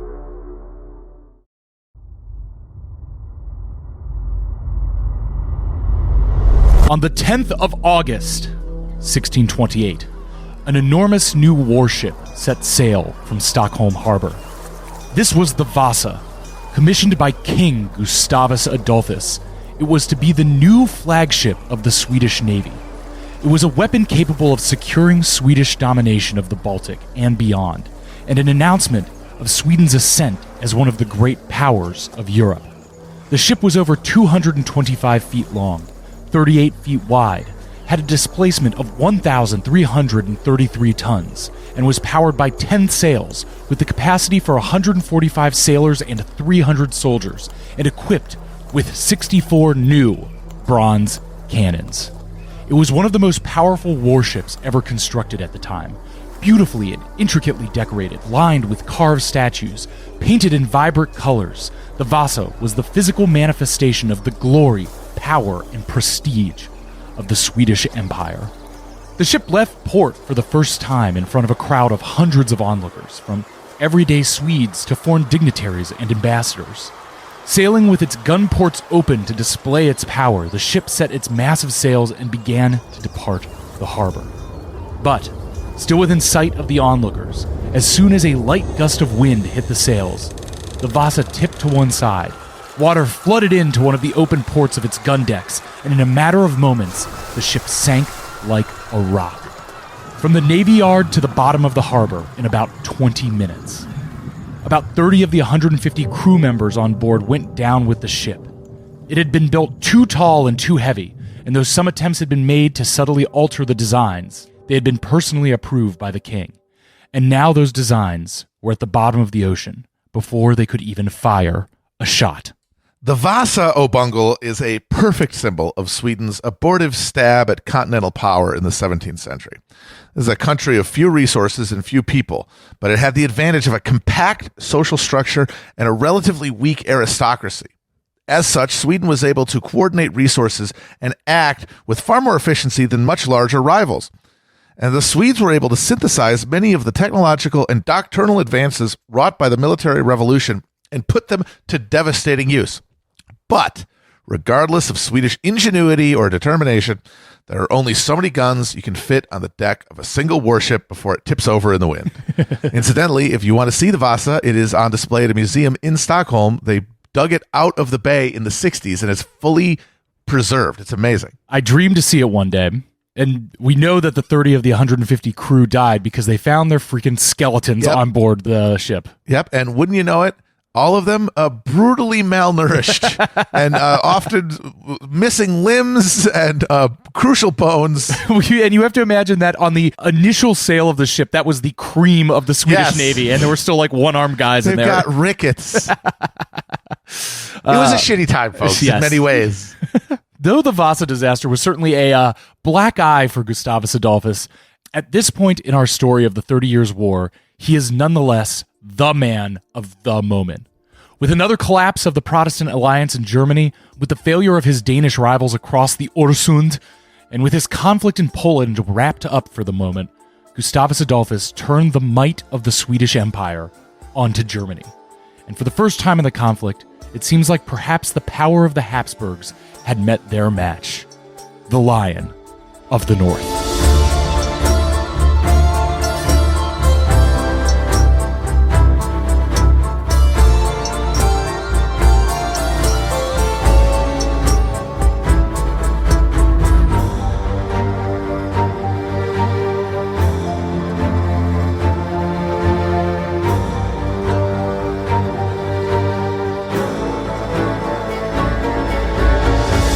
Gustavus Adolphus was born on December 9th, 1594, the son of the Protestant Duke Charles Vasa and his second wife.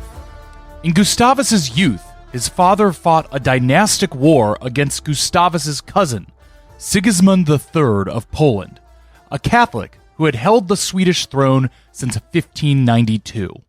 Charles won this conflict in 1599 and then became King Charles IX in 1604, but in the process creating ongoing tensions between Poland and Sweden. Charles proceeded to get Sweden involved in conflicts in Russia and with the Danes, then promptly died in 1611, leaving Gustavus to ascend to the throne at age 17 in the middle of 3 wars. Gustavus was raised from childhood to be a king and a warrior. As a boy, he played in his father's office as the king conducted business. He first accompanied a military campaign at the age of 6. By age 10, he was allowed to give opinions at the Privy Council, and a few years later, he was receiving ambassadors by himself. Gustavus was broad-minded, strong, smart, and direct in his rule. He dressed as a soldier and expected as much from his servants as he wouldn't take shit from his nobles. He was also one of the most capable administrators in all of Europe. He had taken Sweden from the fractious disunity of the war with Sigismund to one of the most efficient states in the continent. He constrained and focused the nobles into a bureaucratic management body called the Riddarhus. He developed the mineral wealth of his kingdom, built domestic industry suitable for equipping everything an army could need, and devised one of the first modern conscription programs to create a powerful army without the need for mercenaries. And yes, he personally approved of the Vasa. But I mean, come on, we all get a mulligan here or there. Come on, that's why pencils have a race. It's just one ship. Gustavus possessed a level of self-confidence above and beyond almost every other leader of the moment. His unwavering assuredness in his own action, from the smallest decisions of court to the most consequential matters of martial strategy and tactics, inspired awe from his men and fear from his enemies. An Italian mercenary in his employ was paid to assassinate Gustavus, and though the soldier had several opportunities and more than once took aim with his pistol, he found he simply could not bring himself to pull the trigger, being overpowered by the raw, radiating charisma and confidence of the king.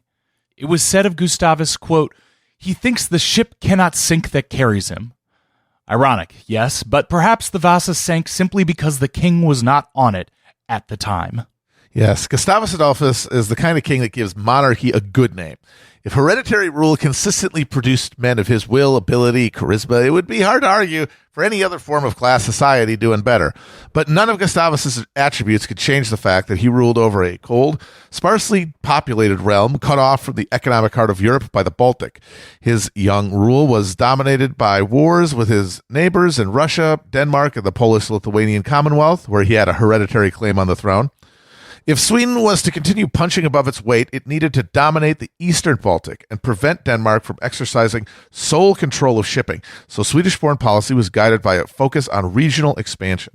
War in Poland and the empty Swedish treasury that resulted from it is what stopped Gustavus from accepting the role of Protestant champion after the defeat of the Bohemian Revolt. But Cardinal Richelieu was not going to allow such a powerful potential ally to fritter away his resources romping around Prussia while the Emperor and Wallenstein solidified Habsburg power across Central Europe. French diplomats were able to broker a truce with Poland while also opening negotiations on a monetary subsidy to underwrite a Swedish invasion of Germany. With uneasy peace achieved to his east and Baltic rival Denmark brutally humbled by Wallenstein's army, Gustavus was free to make a dramatic entrance onto the German stage. I feel like French diplomat would be a good job in this era. Oh my God, there were a bunch of Jesuit monks, and they would just scuttle around, whispering in people's ear on behalf of the cardinal. Yeah, so they all spoke in very high, fancy French, so it was almost like people were multilingual at the time, but it was said the French diplomats almost had like a secret language of their own. And Richelieu's mentor had been a Jesuit named Father Joseph. Yes. And during this period, Richelieu is sending Father Joseph all over the courts of Europe to stir shit up. He sent him to Regensburg to make sure that Ferdinand III was not confirmed as King of the Romans, get rid of Wallenstein, negotiate with Bavaria. Those guys were all over the place at the helm of really the most sophisticated diplomatic apparatus of any of these states. Right. They were matched by the Spanish simply because Spain just bribed everybody. Like, they didn't need to have all these guys going around being all sneaky. Playing it was people just like across each other. Drop a bunch of doubloons in their lap. Yes. And that works too. The sweet tongue and the bag of silver, you know? Yes.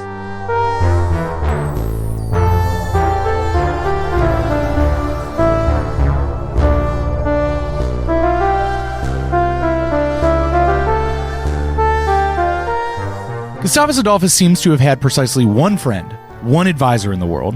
If Gustavus was the strength, charisma, and genius of empire, then it was his chief chancellor, Axel Oxenstierna, who is the cool, methodical, organizational core of the government. Essentially, Gustavus was the Chad and Oxenstierna was the nerd, but they functioned hand in hand to build Sweden to its heights. Oxenstierna was a brilliant diplomat, reserved yet friendly, honest but shrewd, completely devoted to the king and to the development and betterment of the Swedish people. And through his dedicated, high-minded work, one of the people most responsible for prolonging the bloodshed in Germany for another decade and a half.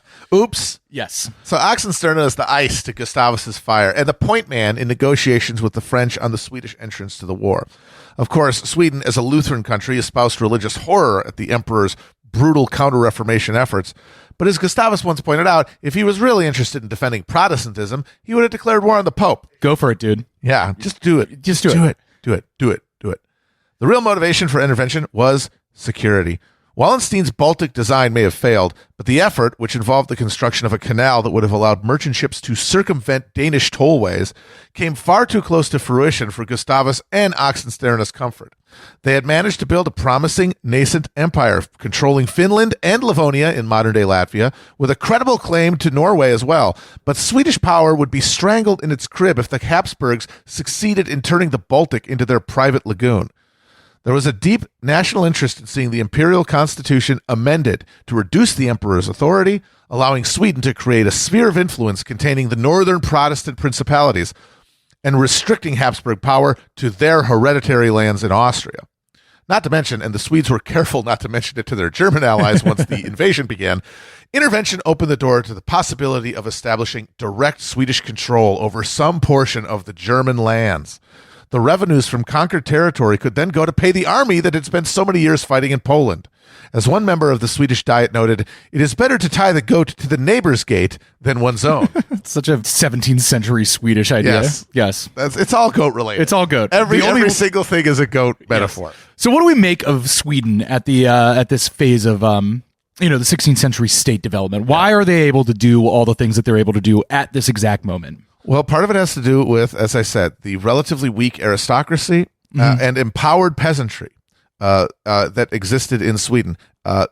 In the Swedish Diet that it was just referred to, there was a peasant chamber. So there was actual peasant representation in the parliamentary government. Right. And what that meant is that the Vasa dynasty was able to make sort of common cause with this state bureaucracy that had this popular legitimacy to break through the morass of particular elite interests that compose the nobility and that hinder every other state in its attempt to create a meaningfully functional apparatus. We've been talking about this throughout the last few episodes, that the chief struggle with creating a state here is that you don't have a power share.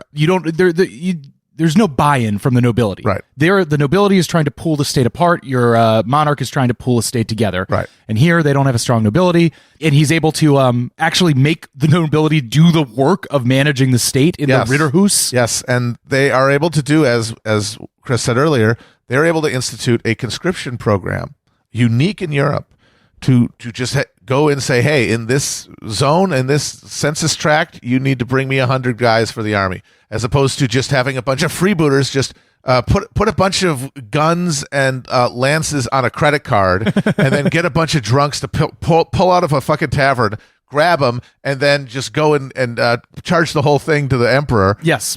They're able to actually direct and control a national military corps. They use a lot of mercenaries, but as adjuncts to this real, like fully articulated proto-state apparatus of a proto-national military. Right. But of course, why are they able to do this? Why don't they have this layer of thieving and grasping nobles? Because it's the fucking it's the middle of nowhere. It's fucking frozen. There's nothing there. You can't grow shit. There's nothing. There's no resources. There's nothing anyone wants.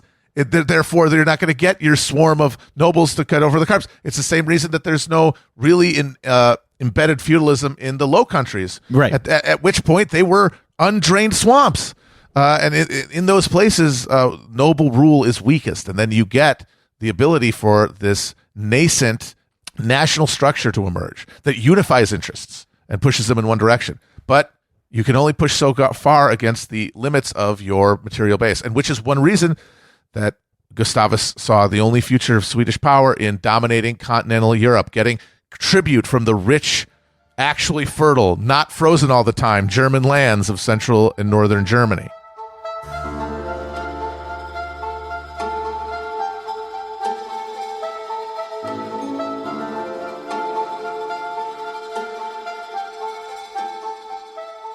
So, to that end, on July 4th, 1630, King Gustavus Adolphus of Sweden's fleet met the German shore of the Duchy of Pomerania, and the king stepped onto German lands at Usedom, right on the modern border of Germany and Poland.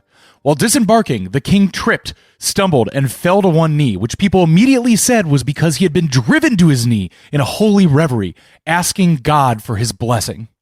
Gustavus landed with a force of 13,000 men. Paltry when you consider Wallenstein's 150,000-man monster, but it was a new beast on the field of Germany, a unified national army with intense discipline, state-of-the-art tactics, and marching behind a warrior king. So up until this point, armies in the field were mostly mercenaries, as we said, recruited from all over the empire and beyond. Multilingual, multinational, multi-religious, unified only by loyalty to who was ever signing their checks each month. The Swedish army was composed almost entirely of citizens of Gustavus's Swedish Empire. Whether they were Swedes, Laplanders, or Finns, they were all subjects of Gustavus Adolphus, who was their king and sovereign, commander, and fellow soldier who fought right alongside them.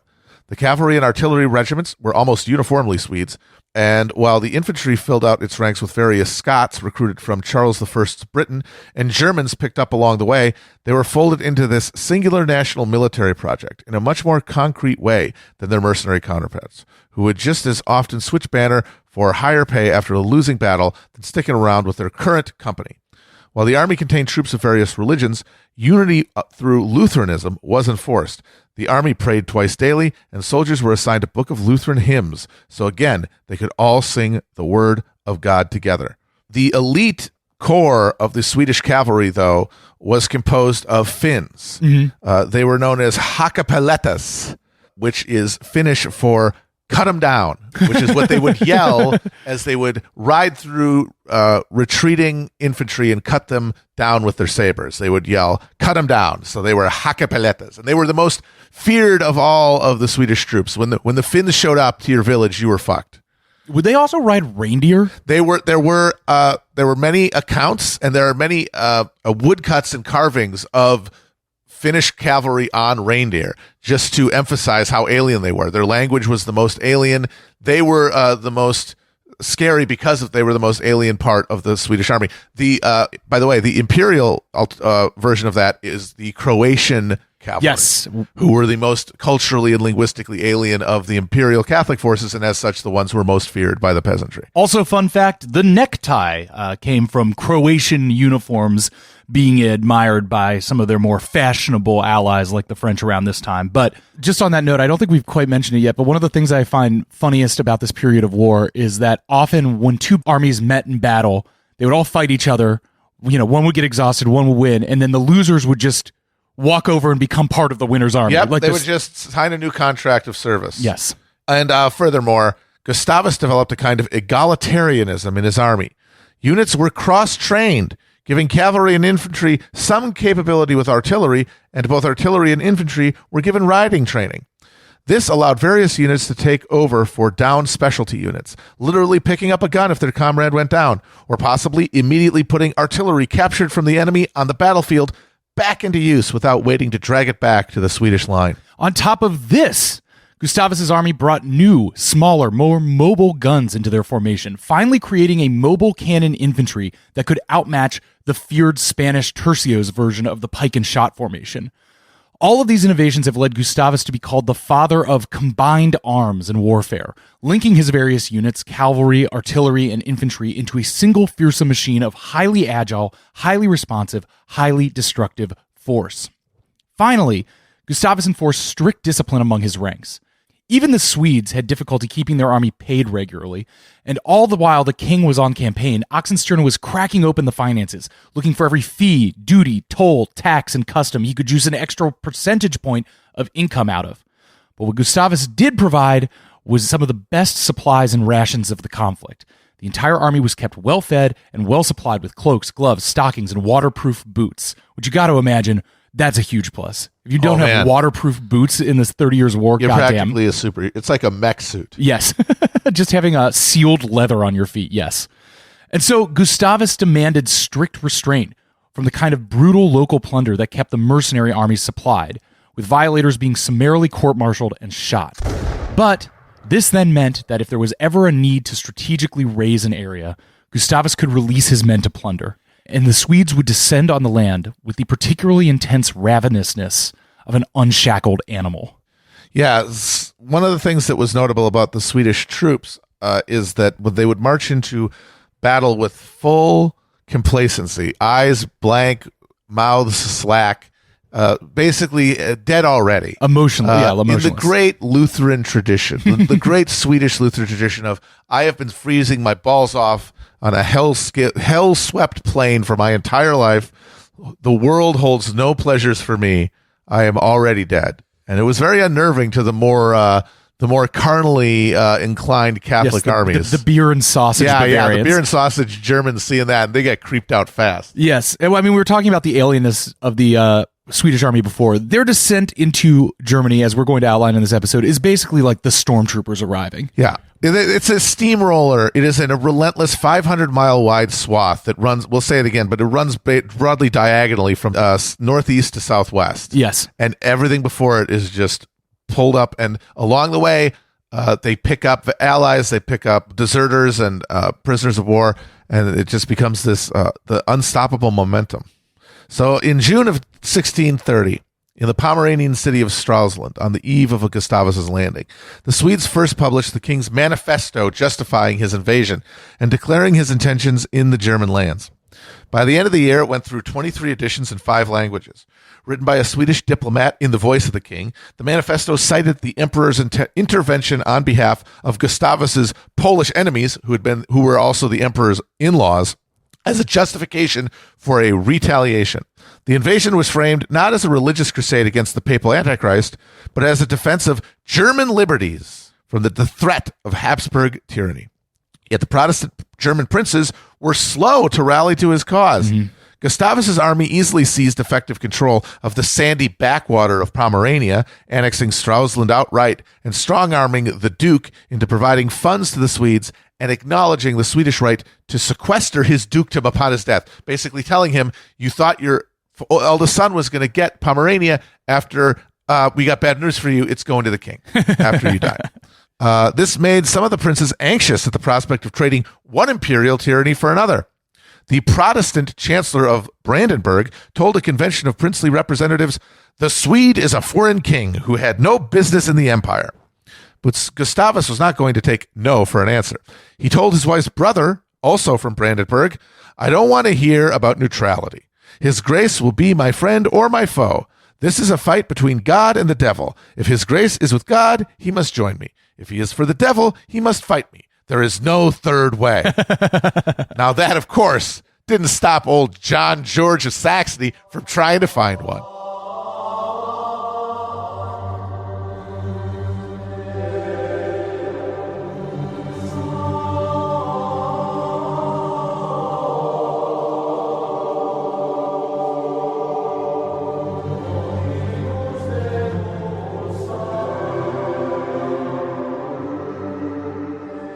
John George of Saxony, Beer George, always caught between his cautious Protestantism and his princely rights, gets George William of Brandenburg on board to oppose this foreign intervention. And I'm sorry already, dear listeners, but this entire episode we're going to be talking about John George and George William. It gets a little confusing. John George is Saxony, always trying to find a third way.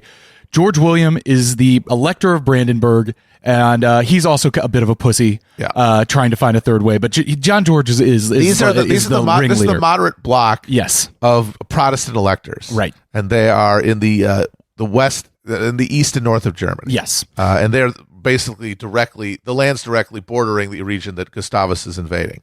So together they convened a meeting of the Protestant princes at Leipzig in spring 1631. There they petitioned Ferdinand.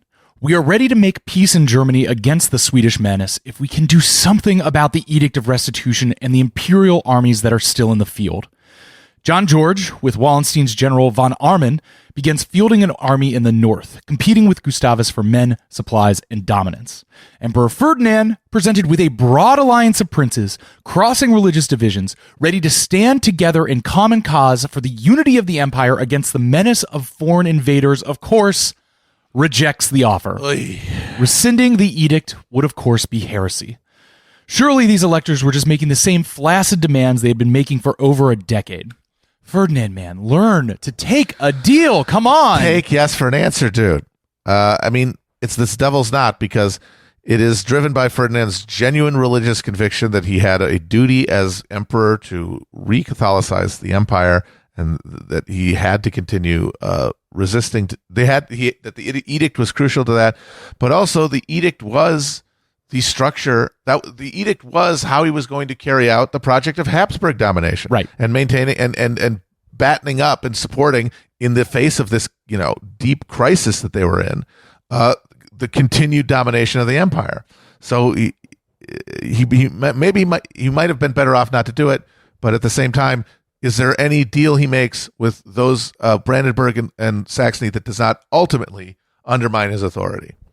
So while the Saxons are dithering and Ferdinand is looking a gift horse in the mouth, Gustavus is able to make an alliance with Hesse-Kassel, whose landgrave banked on Gustavus rewarding his early loyalty with an electoral position in a reformed post-war empire. Most of Gustavus's early German allies were these marginal princes. Like the big boys are like, nuh-uh. Yes. But the guys who aren't electors, who aren't in the top tier, they see Gustavus as their meal ticket. They are marginal princes. They felt slighted by the current imperial constitutional settlement. Maybe I get to be the elector of Hesse-Kassel. So they sign up with Gustavus. The most dramatic declaration for Gustavus, though, came in that proud evangelical city of Magdeburg, which had so dramatically held out against an imperial siege during the Smalkaldic Wars. Magdeburg's Lutheran Archbishop Christian Wilhelm, oh goddamn, Another Christian, goddammit. another Christian and another Wilhelm, motherfucker. Get some new names, 17th century Germany. New names, 17th century Germany. And its city council had supported the Danes during their invasion, which led to Christian Wilhelm being banished from the city and the city then being occupied by imperial troops. Shortly after the Swedish forces entered Germany, though, Christian Wilhelm snuck into the city under cover of night and rallied the council to expel the occupiers and swear allegiance to Gustavus. The auspicious occasion was marked by the screeching of ravens and a sunset that turned the Elbe River blood red. Good signs. Good signs. All good signs. Good decisions being made by everyone in Magdeburg. The Habsburg military response was hampered by Maximilian of Bavaria. Yes. He's reluctant to fight the Swedes and risk alienating their ally Richelieu, who he's conducting his own diplomacy with. Wallenstein made matters worse by obstructing the handover of command to Count Tilly. He'd go, but he would not go out gracefully. Tilly was denied access to supplies and lodging held by Wallenstein, and many of the officers left the service with their chief. The army was dissolving before Tilly's eyes. He wrote despairingly, "All the days of my life, I have never seen an army so lacking in everything at one and the same time, from the most important to the least. No draft horses, no officers, no cannon, no powder, no ammunition, no picks or shovels, no money, and no food." The fall and winter of 1630 passed in relative quiet, while Gustavus attempted to gather allies and Ferdinand gathered troops. In January of 1631, Oxenstierna finalized a treaty with Richelieu for a $400,000 a year subsidy. I know it's like, what is this? What does that mean? It's a lot of money, okay? Yes. Just think big mouths. Try to count to 400,000. It's a lot of money. Yeah. It's made of gold or silver or whatever. It's valuable. Yes. You can wage war on it for a while. Richelieu hoped that the Swedes would be a useful proxy in the French effort to reduce Habsburg power, but not be so successful as to become a threat on their own. Which member of the partnership, Sweden or France, would hold the upper hand would fully be determined by feats of Swedish arms. By the spring of 1631, after initial skirmishes with imperial troops, Swedish and Allied forces had secured control of almost all of Baltic Germany down to the Oder River. Ferdinand and Maximilian were able to bring 12,000 troops into the field, with another 25,000 freed up in Italy by the end of the Mantua War, who were sent over the Alps in May.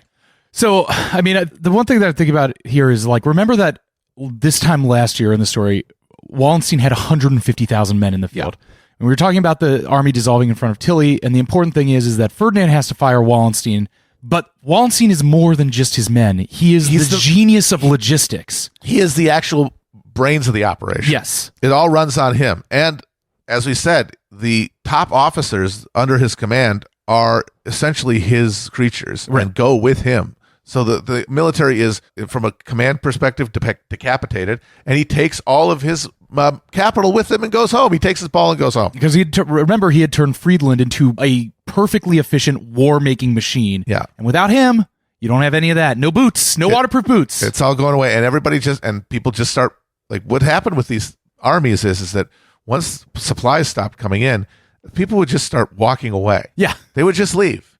And maybe they would find the nearest bricks. Maybe they would find the bricks. The other army. Hey, Yeah. I'll go over to the Swedes and I'll sign up with them. And they would just, like, stop until they hit another army and joined it. But if there's nothing coming in and no promise of it, there's nothing to stop people from just leaving. And that's what would happen until you were able to bring in the supplies to gather people around. And we'll talk about this in a future episode, but that's one of the things you have to keep in your head about how destructive this war is. It's not just the armies meeting in the field and fighting each other. It's bringing these 150,000 people across the land, and they just go into the next town and take anything they need to live or eat. The way to think of 17th century European armies is that they are giant, mobile, armed music festivals. They are hundreds of thousands in some cases of guys, but Yes. not just the soldiers and not just support personnel. You've got entire families. Right. Guys would travel with their wife and kids, who would all live together. Obviously, all kinds of prostitutes and peddlers, supplying them with alcohol and food and supplies. An entire economy, a moving city that needed to be fed. And so it would be as a locust stripping the land as it moved across Europe. And that's why the tactics so much end up being about keeping your army in enemy territory until there's no more food in the cupboard.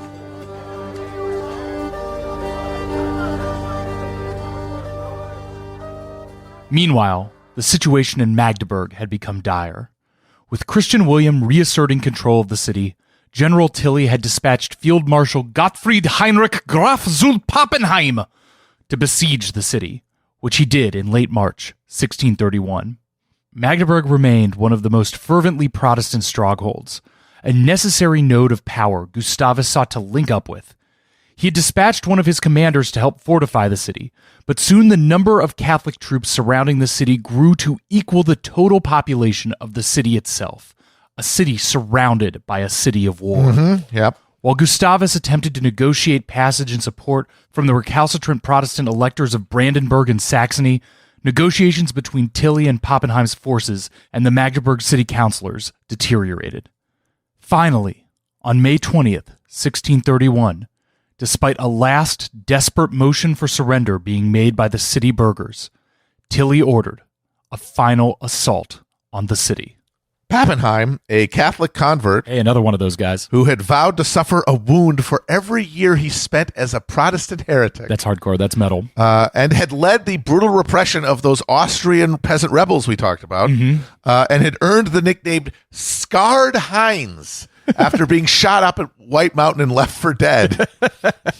This guy is like your empire defied. You know, he's also like your classic, like, second in command. You know, a Bond villain always has a scary goon. A scary guy, yeah. Like who has one eye shot out or Charles something. Dance in Last Action Hero. Yes, exactly. So Pappenheim is the scary goon Yeah, he's a very scary goon. to Tilly's army. He issued his 18,000 Imperial and Catholic League troops a wine ration and then sent them into the city from 5 directions simultaneously. Thus, fortified by alcohol, and driven stir-crazy by months of siege duty, the soldiers rushed forward. Those Croatian cavalry found an undefended side gate and tore through the city streets, interrupting the city council while it was in the middle of arguing with the Swedish commander about whether to surrender or not. More of Tilly's troops poured into the city. Soon a fire broke out, its flames carried by winds across the entire town. It was probably set by Pappenheim to flush out musketeers hiding in a house by one of the city gates. Later, the fire was attributed to the malevolence of the Catholic forces or to a mythical Magdeburg maiden who supposedly set herself ablaze rather than fall into imperial hands.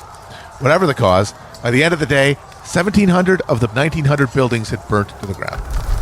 Tilly attempted to prevent his troops from pillaging and was able to protect the 1,000 or so people who took refuge in the city's cathedral, but after months spent suffering, underpaid, and starving in siege trenches, their lust for blood and loot could not be constrained. Soldiers plundered wine cellars, drinking themselves into unconsciousness, only to be suffocated by the fire, mugs in hand. Civilians were tortured for the location of their valuables and murdered. A memoir later written by a survivor recalled, "We saw very many dead in the alleys and a number of women lying totally naked, with their heads in a large beer barrel, which was standing full of water in the street. They had been pushed in and drowned, but half their bodies and legs were hanging out, which was a wretched spectacle." The generals gestured at chivalry. Pappenheim himself placed Christian Wilhelm, the archbishop, under his personal protection, and Tilly was seen riding his horse through the city, holding an infant he had taken from the arms of its dead mother. Nevertheless, of the 30,000 inhabitants of Magdeburg, fewer than 5,000 survived the sack. Most of them women, taken as spoils of war into the imperial camp. It took 2 weeks for the wagon loads of corpses to be cleared from the burning city. Pappenheim later wrote, "I consider it cost the city more than 20,000 souls, and most certainly no greater horror and divine justice have been seen since the destruction of Jerusalem. All our soldiers have become rich men." 5 days after the sack, Count Tilly rededicated the cathedral with full procession of troops, with their colors and cannons firing into the walls of the city. Magdeburg Cathedral was once again a beacon of Catholicism, standing over a deserted heap of death and ash.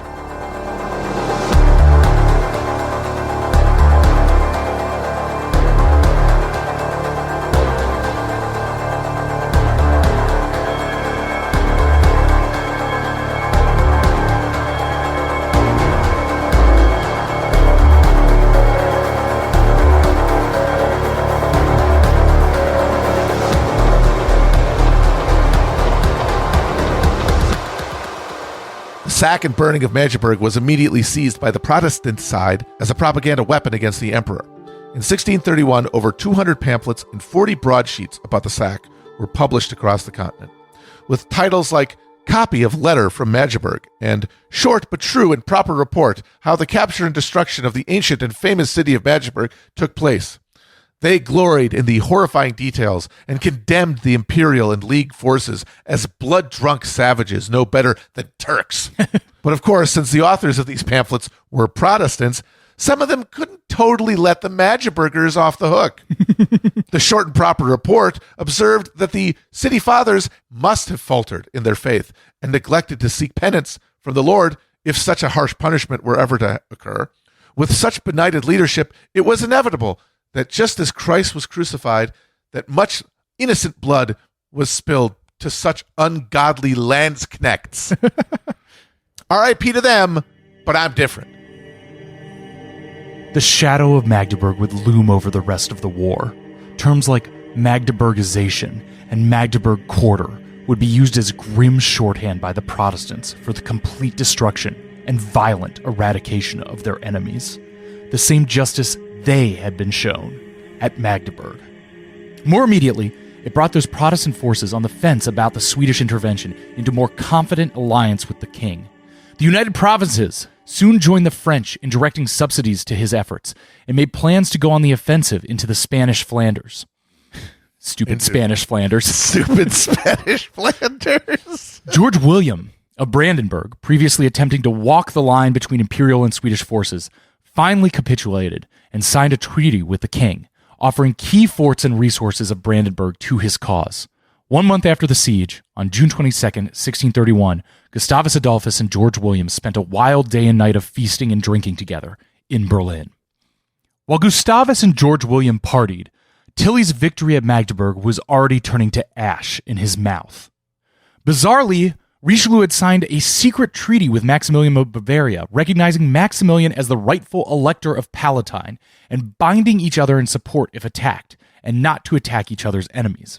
But Tilly was not just the imperial general, but the general of Maximilian's Catholic League forces, and was now bound by treaty not to attack France's allies, namely the Swedes, even though the same treaty recognized Maximilian's electorate, even while one of Gustavus's stated goals was returning the electorate to Frederick V. And my God, Freddie V is still hanging out in the wings, trying to get all his goddamn claims restored. Oh my God, could you give it a rest, dude? The ship has sailed, man. That must have been the most annoying court to be a part of. Just hanging around in the Hague as this guy's sending letters being like, hey, can I get my crown back? Oh, just embarrassing. Very embarrassing, gentlemen. You can really imagine Frederick V receiving news of the horrific apocalyptic sack of Magdeburg and just being like, "Oh, did I do that? Oh, geez. Oh, boy, I really didn't hope that this would well go done. Fair play to them.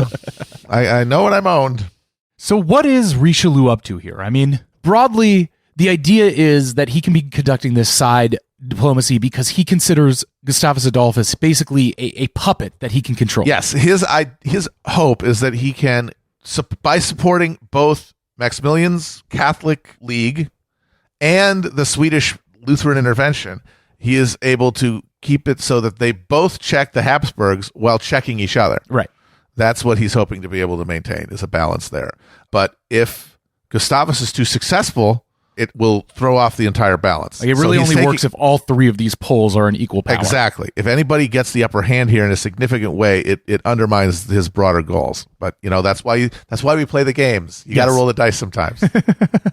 It truly is a Game of Thrones. Yeah. So lacking options, with his troops starving, unable to engage Gustavus directly, Tilly marches his army into Saxony.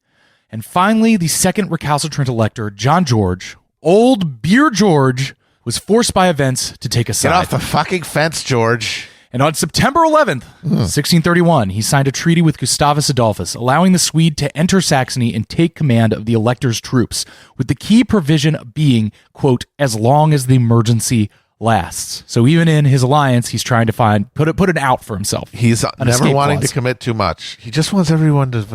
Can everyone just vibe out, please? Can everyone just sit in a hall and stuff goose fat in your mouth and have a trumpet 3 feet from your face? The giant stein of beer. And just get shit faced. If everyone could just get, I kind of feel like this whole time during the 30 Years' War, John George is this. He's like he's a beer version of like a weed guy going, man, if I could just get the emperor and Gustavus Adolphus, if I could just get them in a room and just get them fucking hammered. We saw this whole thing out. Just we could make all of this go away tomorrow.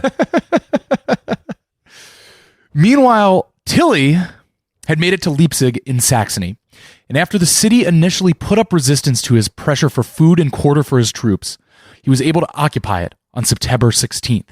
Tilly then sent his army to guard the north of the town. On September 15th, Gustavus's army of 23,000 linked with the Saxon force of 16,000 men, led by von Arman and John George himself, at Düben, and went moving south to Leipzig. The Saxon army was resplendent in fresh uniforms, while the Swedes, who had been marching themselves ragged, appeared to one observer, quote, like kitchen servants with their uncleanly rags. On September 17th, the two armies met at Breitenfeld. The imperial force was only slightly fewer than the Protestants, 37,000 to Gustavus's 39,000. Tilly was older, cautious, and patient. Pappenheim was young, daring, and impetuous. Classic situation. Mm-hmm. There was apparently a legend in Pappenheim's family that someday a son of their house would conquer an invading king, and perhaps Pappenheim felt that call to destiny. While scouting outside of Leipzig at Breitenfeld, Pappenheim's forces spotted the Swedes, and he sent word to Tilly that he could not safely retreat. They would have to make battle. Tilly was annoyed, felt his hand was forced, but deployed the army forward. As soon as the Imperials were in range of the Protestants, they started an artillery bombardment of the Swedish position. The Imperials, arranged in a wide, narrow line of the now classic squares of pike and shot, the tercio formation, immediately noticed the new arrangement of Gustavus's troops. Looser squares of cavalry, checkered with smaller squares of musket formations, both much more mobile and responsive to changing battlefield conditions. Furthermore, the musketeers had been drilled in a deadly new technique. The first line would kneel so that the first two lines could fire at once. Then they would peel to the back of the group and reload while the next two lines fired. As the two sides exchanged fire for nearly 2 hours, the Swedes were able to fire their muskets at 3 to 5 times the rates of the Imperials. Another factor increasing attrition of Imperial forces is that in this day, cannonballs did not explode upon impact. They just rolled down the battlefield, and you were essentially bowling for your enemy's troops. Now, because the tercio is a much deeper formation, during the artillery bombardment, these cannonballs could just bounce through lines and lines of Imperial troops and take them down, whereas the much more shallow and more mobile and more widely spread Swedes are able to avoid that kind of damage. Eventually, Pappenheim loses patience and ordered his cavalry to charge into the cavalry on the Swedish right. The Swedish cavalry and musket combo proved resilient, and the line held, with Pappenheim's forces charging again and again into point-blank Swedish musket fire. Believing Pappenheim's charge to be a signal, Tilly's right flank cavalry charged the Saxon militia on the Swedish left. The militia held for a time, but they lacked the discipline of the Swedes. Soon, John George, Beer George, God damn it. spooked and retreated north, riding non-stop 12 miles straight to Ellenburg. What are you good for, dude? The Saxon line dissolved into chaos and followed, chased north by the bellowing red-cloaked Croats who led the Imperial cavalry.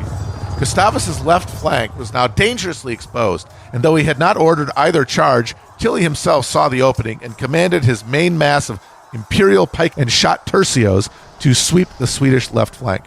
But though more powerful, these tercios are achingly slow compared to the Swedish formations. So while the mass of Imperial troops crawled across the broad field to take advantage of the opening, Gustavus commanded his left side to reposition at a right angle to his main line, to basically move and resolder a line at a 90-degree angle to where it had been in advance of the Imperial charge. That means they were able to meet Tilly's assault head on. Gustavus appeared to be everywhere, according to sources, screaming his troops along until he was hoarse, unarmored save for his billowing cloak. Back on the Swedish right, after rebuffing 7 charges from the impetuous Pappenheim, the Swedish cavalry general Benair finally ordered a counterattack against the exhausted Imperial troops and drove them off the field and back south. Pappenheim and his men thinking only of the booty they had stored up in Leipzig and retreated back to the city. Gustavus Adolphus then appeared and personally took command of Benares' cavalry, storming them back across the field, now behind Tilly's army and to the Imperial's unguarded artillery. Gustavus seizes the artillery and, because of his combined forces, turns Tilly's own guns on the rear of Tilly's army, now engaged in a fearsome fighting with the Swedish left flank. Remnants of the Saxon cavalry reappear for the north and join in the battery of the Imperials. Tilly's arm is now caught in a death trap. Swedish infantry and cavalry to their front, Saxons to their right, their own guns battering them from their left. Tilly knows he's lost and orders a retreat. The Imperial army flees, pursued by Swedish cavalry. As the sun set, the thick dust cleared. 12,000 Imperial troops lay dead on the battlefield and scattered along the road back to Leipzig. All 20 Imperial cannons were captured. 7,000 Imperial troops had been captured, and after some short contract negotiations, they were now Swedish troops. Tilly himself was wounded in the neck and had his arm shattered. After 12 years of conflict, the Protestant forces had finally scored a W.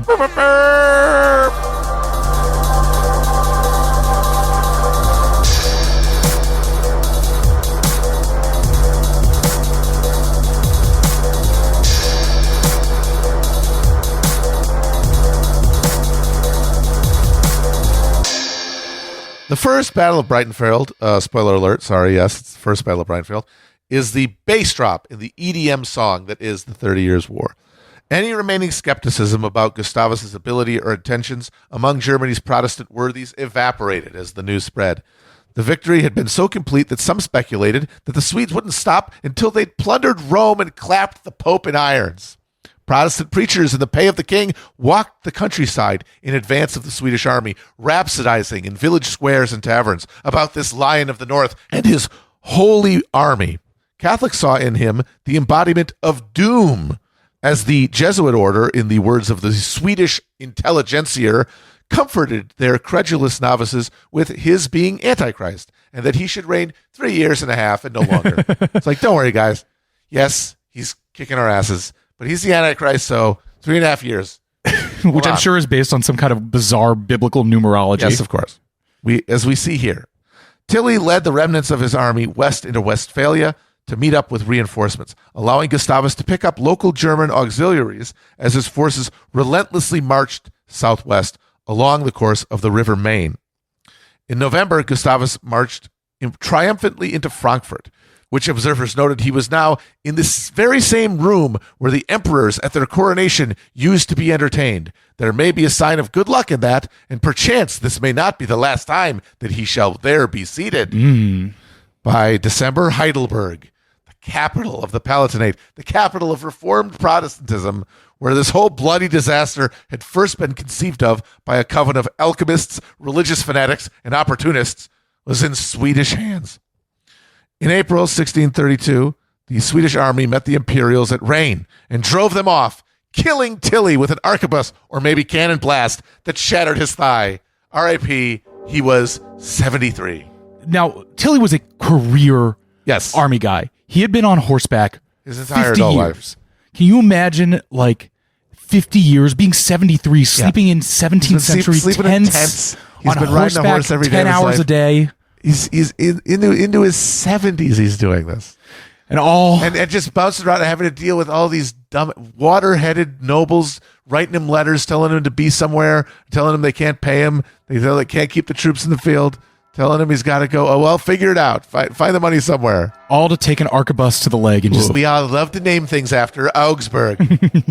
The town's evangelical citizens opened the doors to Gustavus in the face of their Catholic city council and greeted the king to a hero's welcome. Broadsheets commemorating the day were published soon after. A Catholic priest in the city noted that the Protestant population treated the king and his troops as God's angel and their redeemers. But the cost of buffing up city defenses and quartering Swedish garrisons would soon test the patience of even the most enthusiastic Protestant burgher. Yes. We're all happy. We're all happy that this God's apps. herald on earth has arrived in the city until somebody has to front the check. Exactly. We love ordering the apps. We don't love splitting up afterwards. Yes. On May 17th, 1632, Gustavus entered Maximilian of Bavaria's capital city of Munich, with poor old Frederick V tagging along at his coat heads. That's right. He blew all the way into the heartland of Catholic Germany. He only stayed 10 days, long enough to strip the city of anything of value, while his troops contended with a guerrilla campaign by Catholic peasants resisting Swedish raiding parties. Now, let's step back for a second here. So, as he's leaving Munich, we have seen in 10 months, Gustavus lead an army on a 500-mile path of conquest in a diagonal line from the northeast Baltic shore of Pomerania to the southwestern Black Forests of Bavaria. A small Swedish army had broken off and taken Mecklenburg along the Baltic to the west of Pomerania. So you have this diagonal swath and this this Baltic beachhead commanded within 10 months in a war that had been fought desultorily for over a decade with no accumulated advantage other than just the slow erosion of Protestant forces. Along the way, Gustavus claimed all German lands as Swedish fiefs to be sequestered by the king upon the death of their current sovereigns, just like poor old Duke of Pomerania. So in the process, he had finally turned the German conflict into a truly continental contest, with a formal alliance of Sweden and the major German princes, supported financially and diplomatically by France, Britain, and the Dutch Republic, arrayed against the Emperor, the Catholic League, and Habsburg Spain. Okay, so while we're taking stock, let's look at some of these other players in this game right now. Yeah. So first, let's back up a bit and look at France. Even as Cardinal Richelieu was busy planting the seeds of a new Protestant alliance with the Swedes in Germany, he was dealing with his own religious conflict at home. Tensions between the Huguenot Protestants and the royal government had grown throughout the 1620s, and in 1627, when a fleet of English ships attempted to reinforce the Huguenot positions on the Atlantic coast, the situation erupted into a full-on revolt. The Huguenot rebellion created some strange bedfellows in the midst of the 30 Years' War, with the English attempting to relieve the Huguenot and France pursuing an alliance with Spain against the Protestant coalition, while renting the ships from the Dutch, who were also receiving French support in their war with the Spanish. This all climaxes with the dramatic Siege of La Rochelle, the fortified Huguenot stronghold. La Rochelle held out for over a year against the royal siege, sometimes under the personal command of Richelieu. But in 1628, the city surrendered. Its population had dwindled from over 25,000 to 5,000 from the months of brutal deprivation. Richelieu's campaign against the Huguenots was a masterful exercise in slow rolling. Careful not to violate the letter of the Edict of Nantes, Richelieu nonetheless carried out a series of provocations that had the effect of rousing Huguenot resistance, providing a pretext for their eventual suppression. Once the Huguenot forces were bottled up in La Rochelle, royal troops, in an astounding feat of engineering and under the watchful eye of Richelieu, who patrolled the beaches in a buff coat and boots, built a seawall nearly a mile long to cut off the city from amphibious resupply.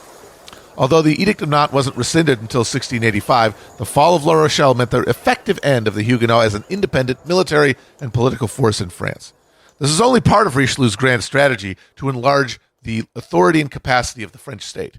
In addition, he seated the Parisian court with his creatures, men who owed their positions and therefore loyalty to the cardinal and no one else. Richelieu also sold provincial offices to the highest bidder, with a yearly fee required to retain a hereditary right to the post. Now, this raised revenue for the crown while keeping the aristocracy, ever suspicious of the enlargement of royal authority, competing with each other for these lucrative sinecures. Occasionally, he would create an office, accept payment to fill it, then abolish the office. A less dramatic version of the old papal practice of selling a venal office and then poisoning the purchaser. The policy of raising state revenues by selling venal offices would end up significantly hampering France's ability to compete with her new neighbors in the coming centuries. But at this point, it was a handy addition to Richelieu's Machiavellian toolbook. And just an aside on Richelieu, he had some of the best fits of this period. He is a drip king. There's no denying. The cardinal religious garb with a military breastplate and soldier's boots. Yeah, he would. That's a real strong look. You're taking all the best traditions of finery and bringing them together in one man. The martial, the spiritual, and then the aristocratic. It's all in one glorious package. So while all this was happening, France was also fighting another protracted conflict in Italy, the War of Mantuan Succession, which is another one of those classic high school history test buzzwords. Yeah, you got your Mantuan succession, you got your Austrian succession, Yes, there's of course. Spanish succession, and there's somewhere. We don't really need to get too much into the War of Mantuan Succession. It's another one of these things that we've talked about that where, they're just fighting a dynastic dispute in northern Italy over these rich city-states. Would they be allied to Spain or France? Yes, exactly. This one results in France and Spain fighting for control over the same area they're always fighting over, the key Italian positions on the Spanish roads that the Habsburgs relied on to move troops and goods up into the Netherlands. The result is, after pouring huge amounts of military resources and wealth into the conflict, the Spanish make no substantial gains, creating huge disturbances in their operations in the Netherlands and affecting their ability to reinforce their Austrian cousins. The Mantuan War illustrates just how challenging a position the Habsburgs in Spain and Austria were in. They're treated by their enemies as a single power, but they were never able to effectively coordinate their policies or strategies because they could not coordinate their interests.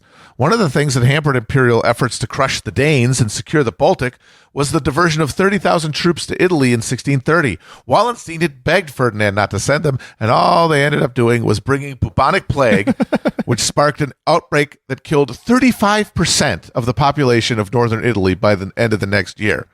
The death toll in the besieged city of Mantua itself was over 70%. The result critically weakened both Spain and Austria, deepened papal hostility to the Habsburgs, and hastened the ascension of France as the dominant power in Europe. Yes, I believe it's in the Wedgwood there. It says something like that Ferdinand could have perhaps achieved some sort of dominance, but he had to drag the corpse of Spain along with him. Yes. But this corpse was full of money. It's full of silver. It's full of silver. It's just getting it out. It's like you're banging on this thing to try to get the fucking money out of it, but it's because its internal structures are insufficient to the task of rendering their accessible revenue into real productive force.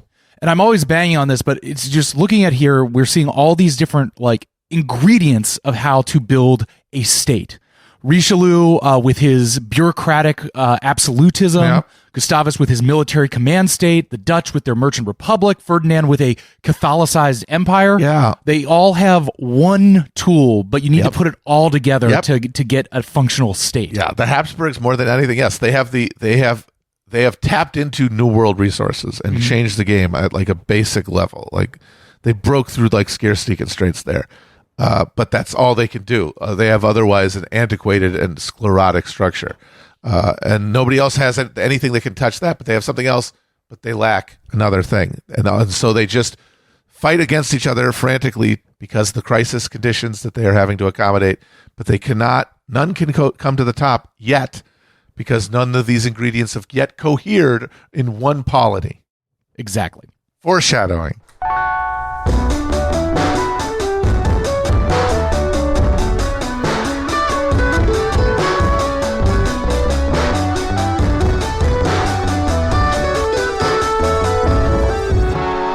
So what made Richelieu's strategy all the more remarkable is that he accomplished all of this under the constant threat of being removed from power at any moment and executed.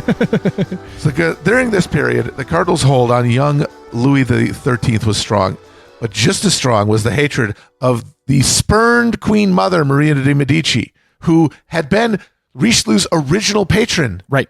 and who he had turned on. He had originally been a devote. He had been one of the Spanish sympathized Catholic party, and then seeing where the turn was coming, switched over to the politique side. So she hates him as a traitor, as does her younger son, Gaston. So Louis at this point has not fathered a son, and that means that Gaston, his younger brother, is the heir to the throne. Some real House of the Dragon shit here. This is some Gambo.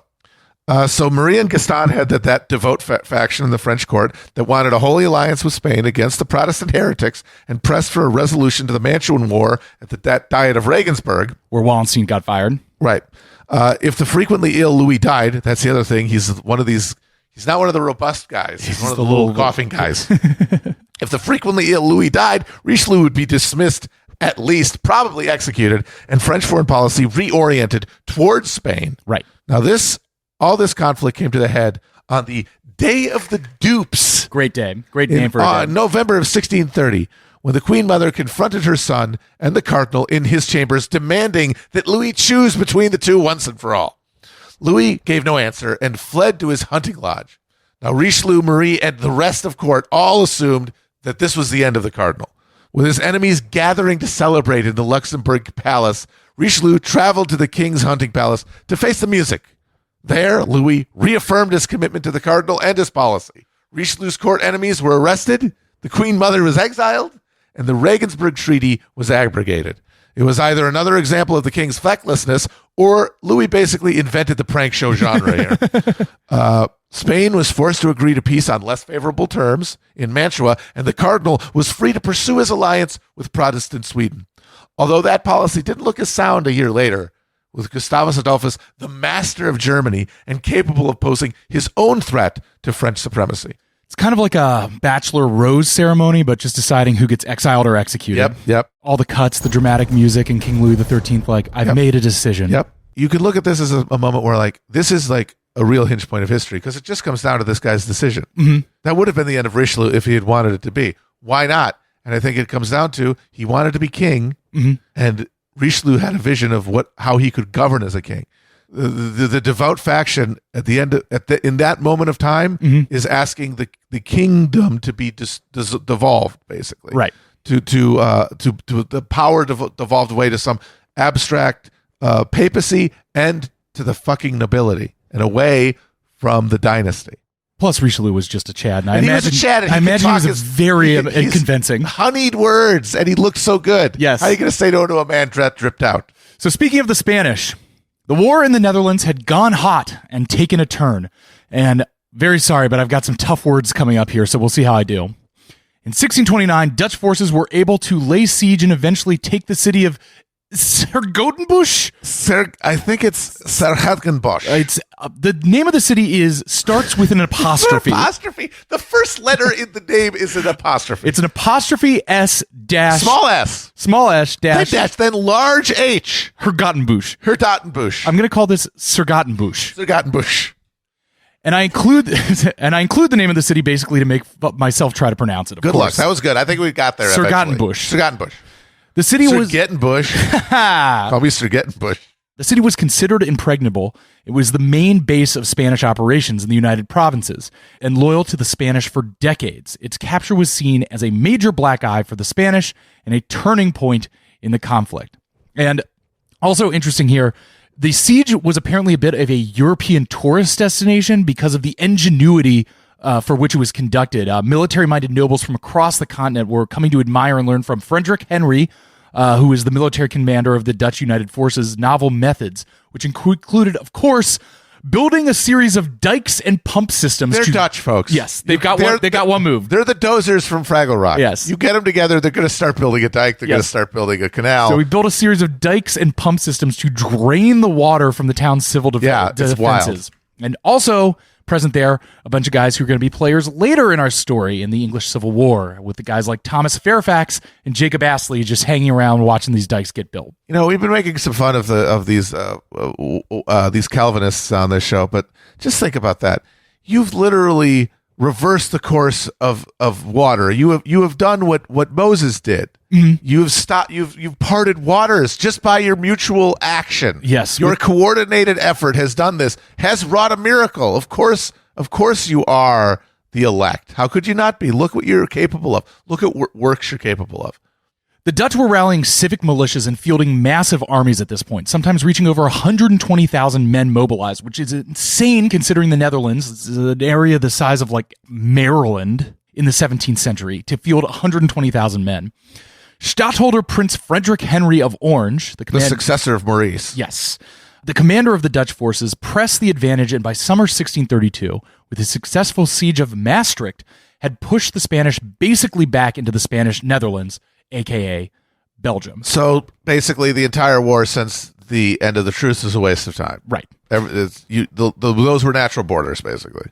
At this point, there was a push for peace negotiations, which went nowhere. And if you remember the Remonstrance Arminians debate from a few episodes ago, well, here it is again. Matt.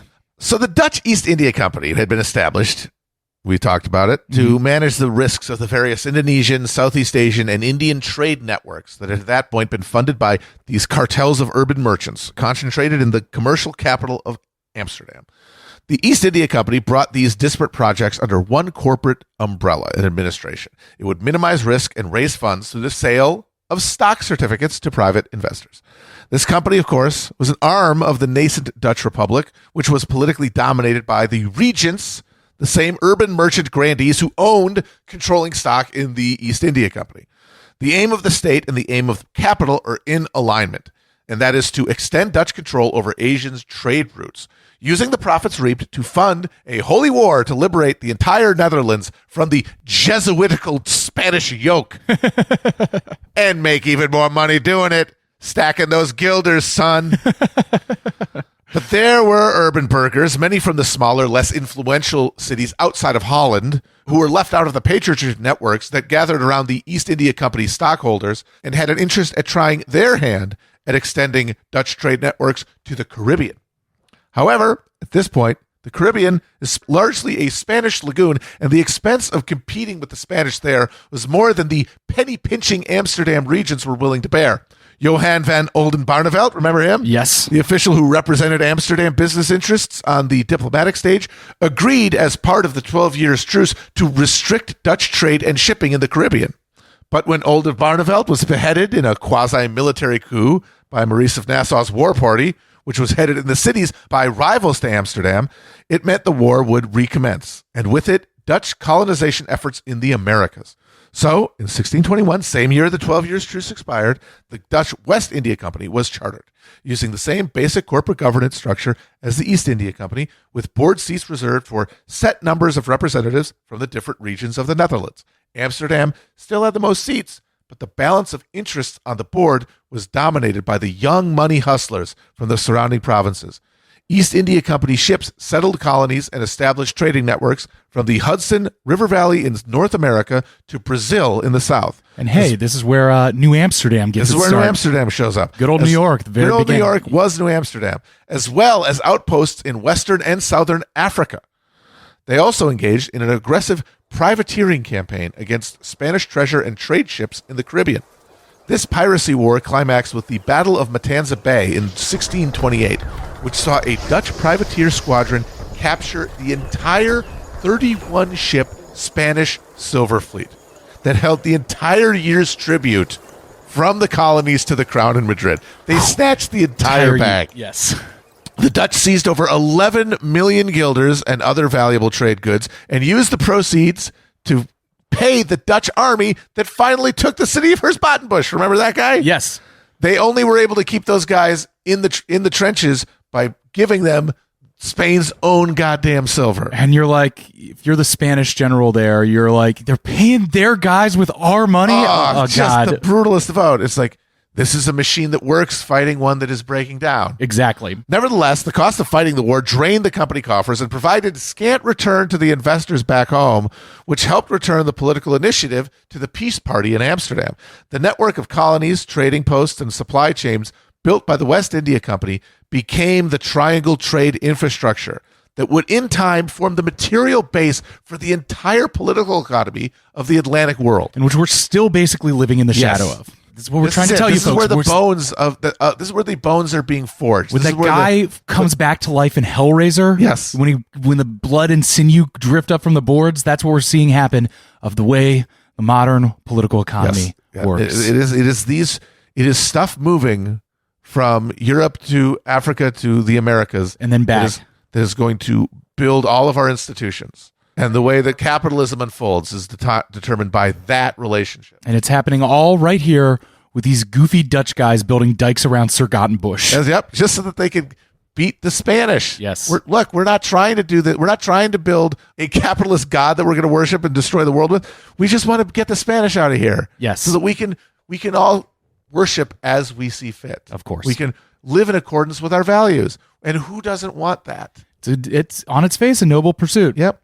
So all the while, the politics of the Republic revolved not around these questions of corporate competition, but around more emotive issues, such as the prosecution of the war and the precise nature of God's grace. Always arguing about it. Yes, at the same time that the Dutch are inventing the modern slave trade with their string of trade forts along the West African coast, where prisoners of native wars were traded for firearms and sundries, then shipped across the Atlantic to be worked to death, clearing the jungles and swamps of the Americas. They were also engaging in refined debates about the destination of their souls. They're figuring out who are the good guys and how to find them. The Armenians, though defeated at Dort, remember Dort? The Synod of Dort. They got defeated. They got BTFO at the Synod of Dort. They were still protesting that a God who created men just to condemn them was a child burning ants with a magnifying glass. Meanwhile, the Orthodox Calvinists insist that God's conception of righteousness was as distinct and distant from fallen man's puny ideas of the good and could only be faintly glimpsed in the unfolding of nature. Now, both of these conceptions of God are based on an immaculate chain of logic spelled out in academic volumes, popular pamphlets, church sermons, and family table talks across the United Provinces. With the end of Catholic ritual life, the physical sensation of working a rosary was replaced with the mental action of working out the path of one's salvation, of reaching out to know the mind of God through reasoning towards him. The greatest aid in that work is the evidence of the senses, not senses as in bestowers of pleasure, but senses as objective recorders of reality. The Orthodox Calvinists affirm that we can use our senses to confirm just who amongst us God has chosen to bestow his earthly blessings to. So these gumorous Calvinists ruled in the grim ranks of the Dutch army, in the cabins of slave ships and on plantation verandas. In the more serene counting houses of Amsterdam, however, where the grubby business of capital accumulation is sterilized into a collection of inert numbers on paper, religious life began to turn away from the legacy of Calvin. Non-conforming religious dissidents thrived in the gap between church and state created by the Calvinist social model of congregational autonomy. This was often a Christianity based less on mentally tabulating and comparing levels of sin than on mystical experience, charity, and a politics of social uplift. It was this permissive Dutch religious culture that the English Puritan refugees, collectively traumatized by the relentless blasphemies and repressions of the English Anglican Church, fled to North America in order to escape. It's all happening. It's all happening. Coming together, it's all baby. coming together right here. This is why we did this series. And what's stopping it from slowing down, what's allowing it to emerge, is Spain cannot stop this. Mm-hmm. We're going to talk more about Spain next episode. We won't. This episode's already pretty long. We'll talk more about where Spain is.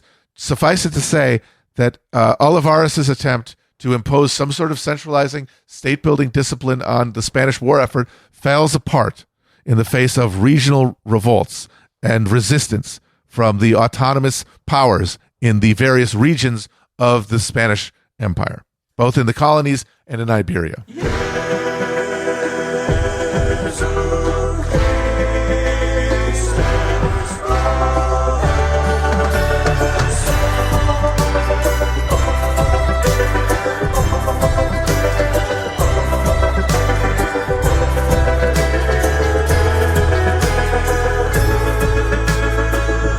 So, back to Germany. Spring into summer 1632. Gustavus Adolphus' name was preached and sung across Protestant Germany. He had maybe 80,000 men under his command throughout the country as the various dukes, regents, landgraves, and margraves of the lesser principalities swore oath to him. As he had driven to Munich, he cajoled John George to take his Saxon army into Bohemia. Though most had expected Gustavus to take Bohemia himself after Breitenfeld and push straight to Vienna, Gustavus reasoned, probably accurately given the guy's track record, he could not trust John George's loyalty in holding central Germany, which is a fair bet. Ain't loyal. Yes. As soon as you get him out of your sight, he's going to go back to the beer hall and say, I'm done with all of this. Yep. Yes. And so if he made the elector invade the imperial lands of Bohemia, then John George's die would be cast irrevocably with the Swedes. And there was another enticement.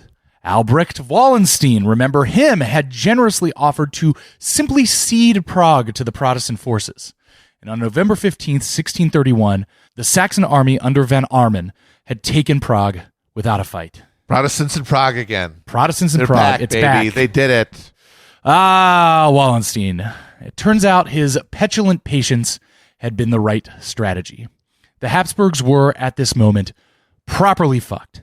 Spain was locked out of the Netherlands by the Dutch naval victories and the closing of the Spanish road by Gustavus's conquests, and its treasury nearly depleted from the Dutch simply taking a year's worth of silver. They're taking my jack, and they're getting less and less from the colonies, which are growing more and more independent of them. Ferdinand was bottled up in his imperial holdings, and with no funds from his Spanish cousins, there was just one guy he could turn to.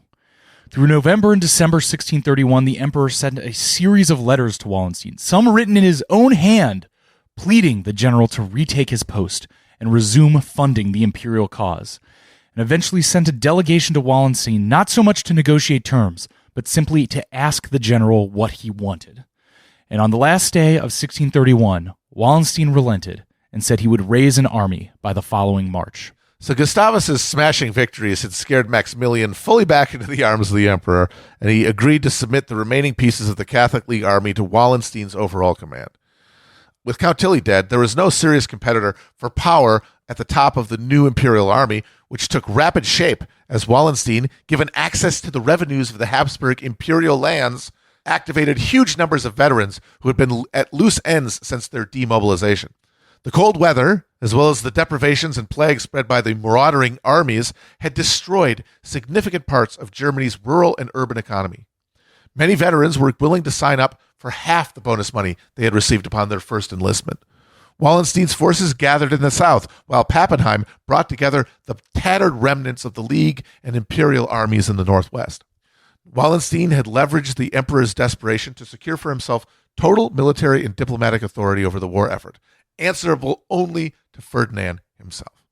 He had the right to issue patents to military recruiters and to appoint officers. The emperor retained to himself the right to grant promotion. While Wallenstein had fewer allies at court in Vienna than he had before his dismissal, he made up for this by recruiting a tight-knit group of senior officers to surround himself with, securing their loyalty with the distribution of plundered treasuries and estates. His chief aide was his son-in-law, Adam Erdmann Tricht von Lippe. Perhaps this time Wallenstein could build sufficient independent power to neutralize opposition from the electors or the emperor himself. Perhaps, if God favored the venture, he could leverage his position between the emperor and Gustavus to secure himself an independent political power base, maybe even the imperial crown. So he is now building a military machine, reactivating the network that he had built in the first place, that is now going to create a material base to a war economy. I kind of think of, at this phase, Wallenstein as kind of like Saruman in the Two Towers, turning Isengard into the orc factory. Yes. That he has turned his lands into this like perfect military machine. His duchy of Friedland that he'd created for himself, whole cloth out of Bohemia, had become just one vast magazine for supplying food, clothing, all the stores needed to power these roving music festival armies. Yeah. He had sponsored the creation of munition factories and mills he had grinding night and day on 24-hour shifts, bakers baking hundreds of thousands of loaves, brewers brewing, weavers weaving. He had built a fully military society. Yes, which was fully committed to the purpose of war, but also vulnerable because, like all war-based economies, it is parasitical, and it does not have the same social embeddedness that even the remote emperor does, and we'll see that play out. So we just mentioned that Wallenstein at this time, he was writing letters where it was said that the words were escaping his mouth that perhaps the imperial crown might pass from the Habsburgs to himself. Well, hell, even Adolphus himself was musing aloud about the possibility of wearing the imperial crown. With the electors refusing to crown Ferdinand's son, Ferdinand, King of the Romans, back in 1630 at Regensburg, continued Habsburg claim of the title Holy Roman Empire seemed, at this moment, weak enough to at least be questioned. Come on, what do you think, guys? Gustavus Adolphus? Holy Roman Emperor? What do you think? It's got a ring to it. Emperor Adolphus? It's just we reorient northern, it works. Yeah, come on. Look what all I've got. Look at my shit. Look at all my shit. Look at my Vasa. Don't look at the Vasa. Never mind. Don't look at the Vasa. Wallenstein's first move was basically to politely ask John George to evacuate Saxony, which he did. Of course. These electors ain't loyal. By May 25th, 1632, Wallenstein was back in command at Prague as Count Thurn, always wandering around there, Cuthern. who was in command of the Swedish regiment attached to the Saxons, reported back to Gustavus. Gustavus retreated north to Nuremberg, and Wallenstein marched west, meeting up with the Elector Maximilian's Catholic army on the frontier of Bavaria and Bohemia. Wallenstein was able to trap Gustavus at Nuremberg, forcing the king's army to languish under harsh conditions. As much as 75% of his cavalry perished in the siege. Gustavus attempts to break out of the siege at the costly but indecisive Battle of Fürth in early September. The Swedes finally broke out to the south, giving Wallenstein the opportunity to move north into Saxony, where he hoped to intimidate John George out of the conflict and lure Gustavus away from moving on to Vienna. The plan worked, and Gustavus raced after him. And on November 16th, the two great generals and their armies met outside Leipzig at the small town of Lützen. Wallenstein arranged his 15,000-man army in the standard fashion: artillery in front, infantry in the middle, cavalry on either side, on the north side of the road from Lützen to Leipzig, with the town of Lützen to the imperial right, the Swedish left. He also crucially placed a line of musketeers in the ditch to the north of the road to cover any Swedish charge. Gustavus had the numerical advantage of 18,000 men, which he arranged in the Swedish fashion to the south of the road. Gustavus personally stood before his whole army to lead them in prayer in the morning, after the enemy had already begun firing. After trading artillery for several hours, the king led his right cavalry to charge the imperial left, and after heavy skirmishing in the front, was able to oust the musketeers from the ditch. On the other side, Wallenstein had his army set fire to the town of Lützen, and soon a heavy black smoke enveloped the battlefield. Wallenstein then ordered the imperial Croatian cavalry on his right to charge under the cover of smoke, crashing into the Swedish left. But the Swedes, commanded by Bernard Saxe-Weimar, held their position as murky, smoky chaos overtook the field. In this chaos, at some point, Pappenheim arrived and reinforced the imperial left's cavalry, driving the Swedes back across the road they had won earlier.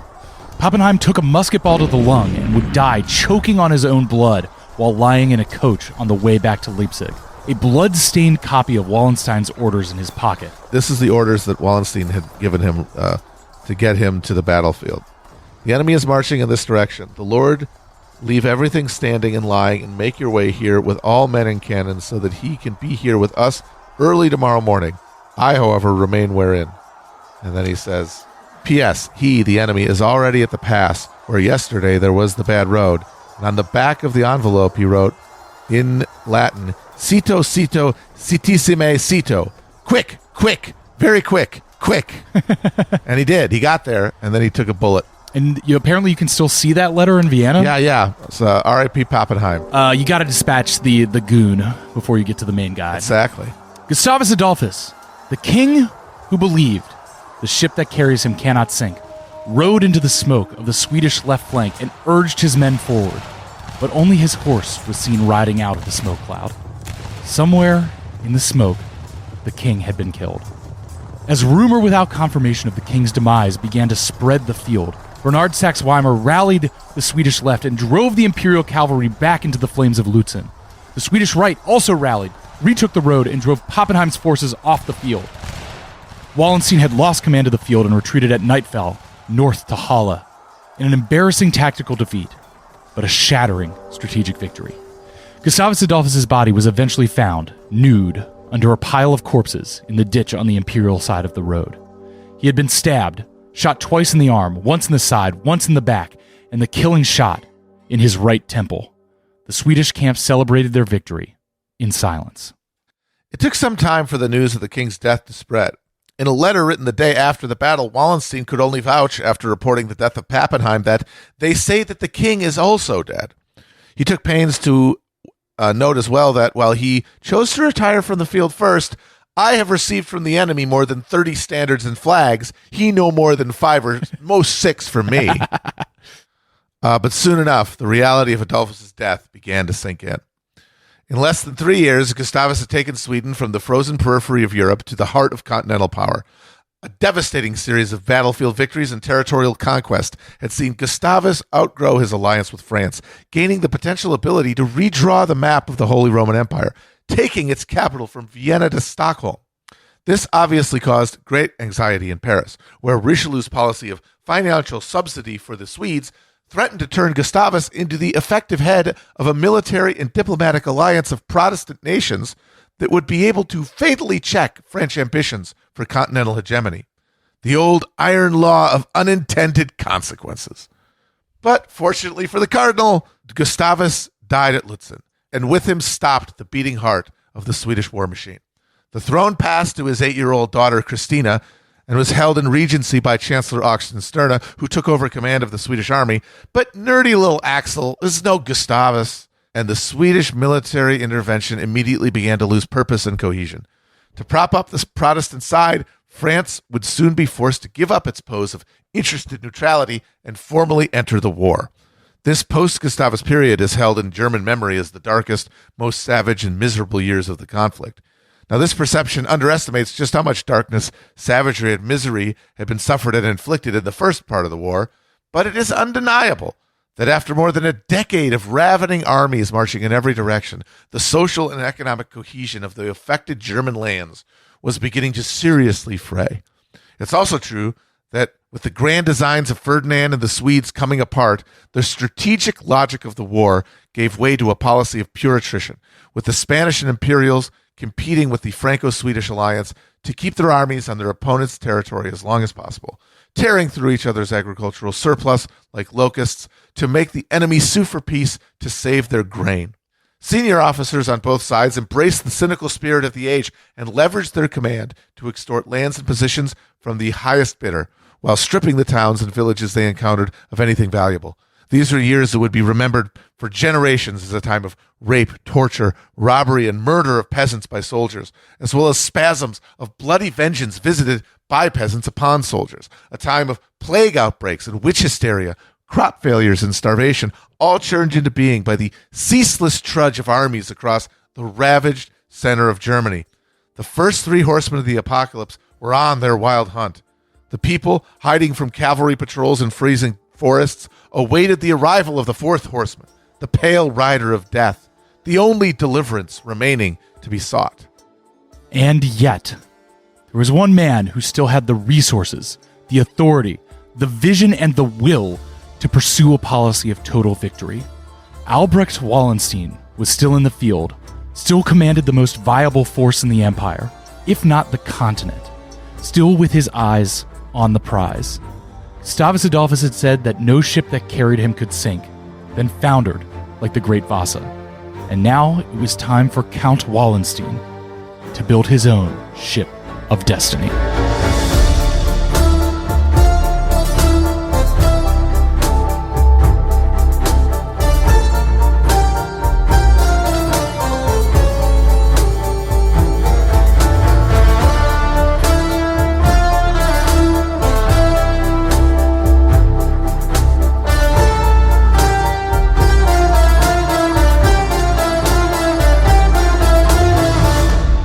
Hell on Earth is written by Matt Christman and Chris Wade. It's produced by me, Chris Wade, with editing from our co-producer, Nick Quaz.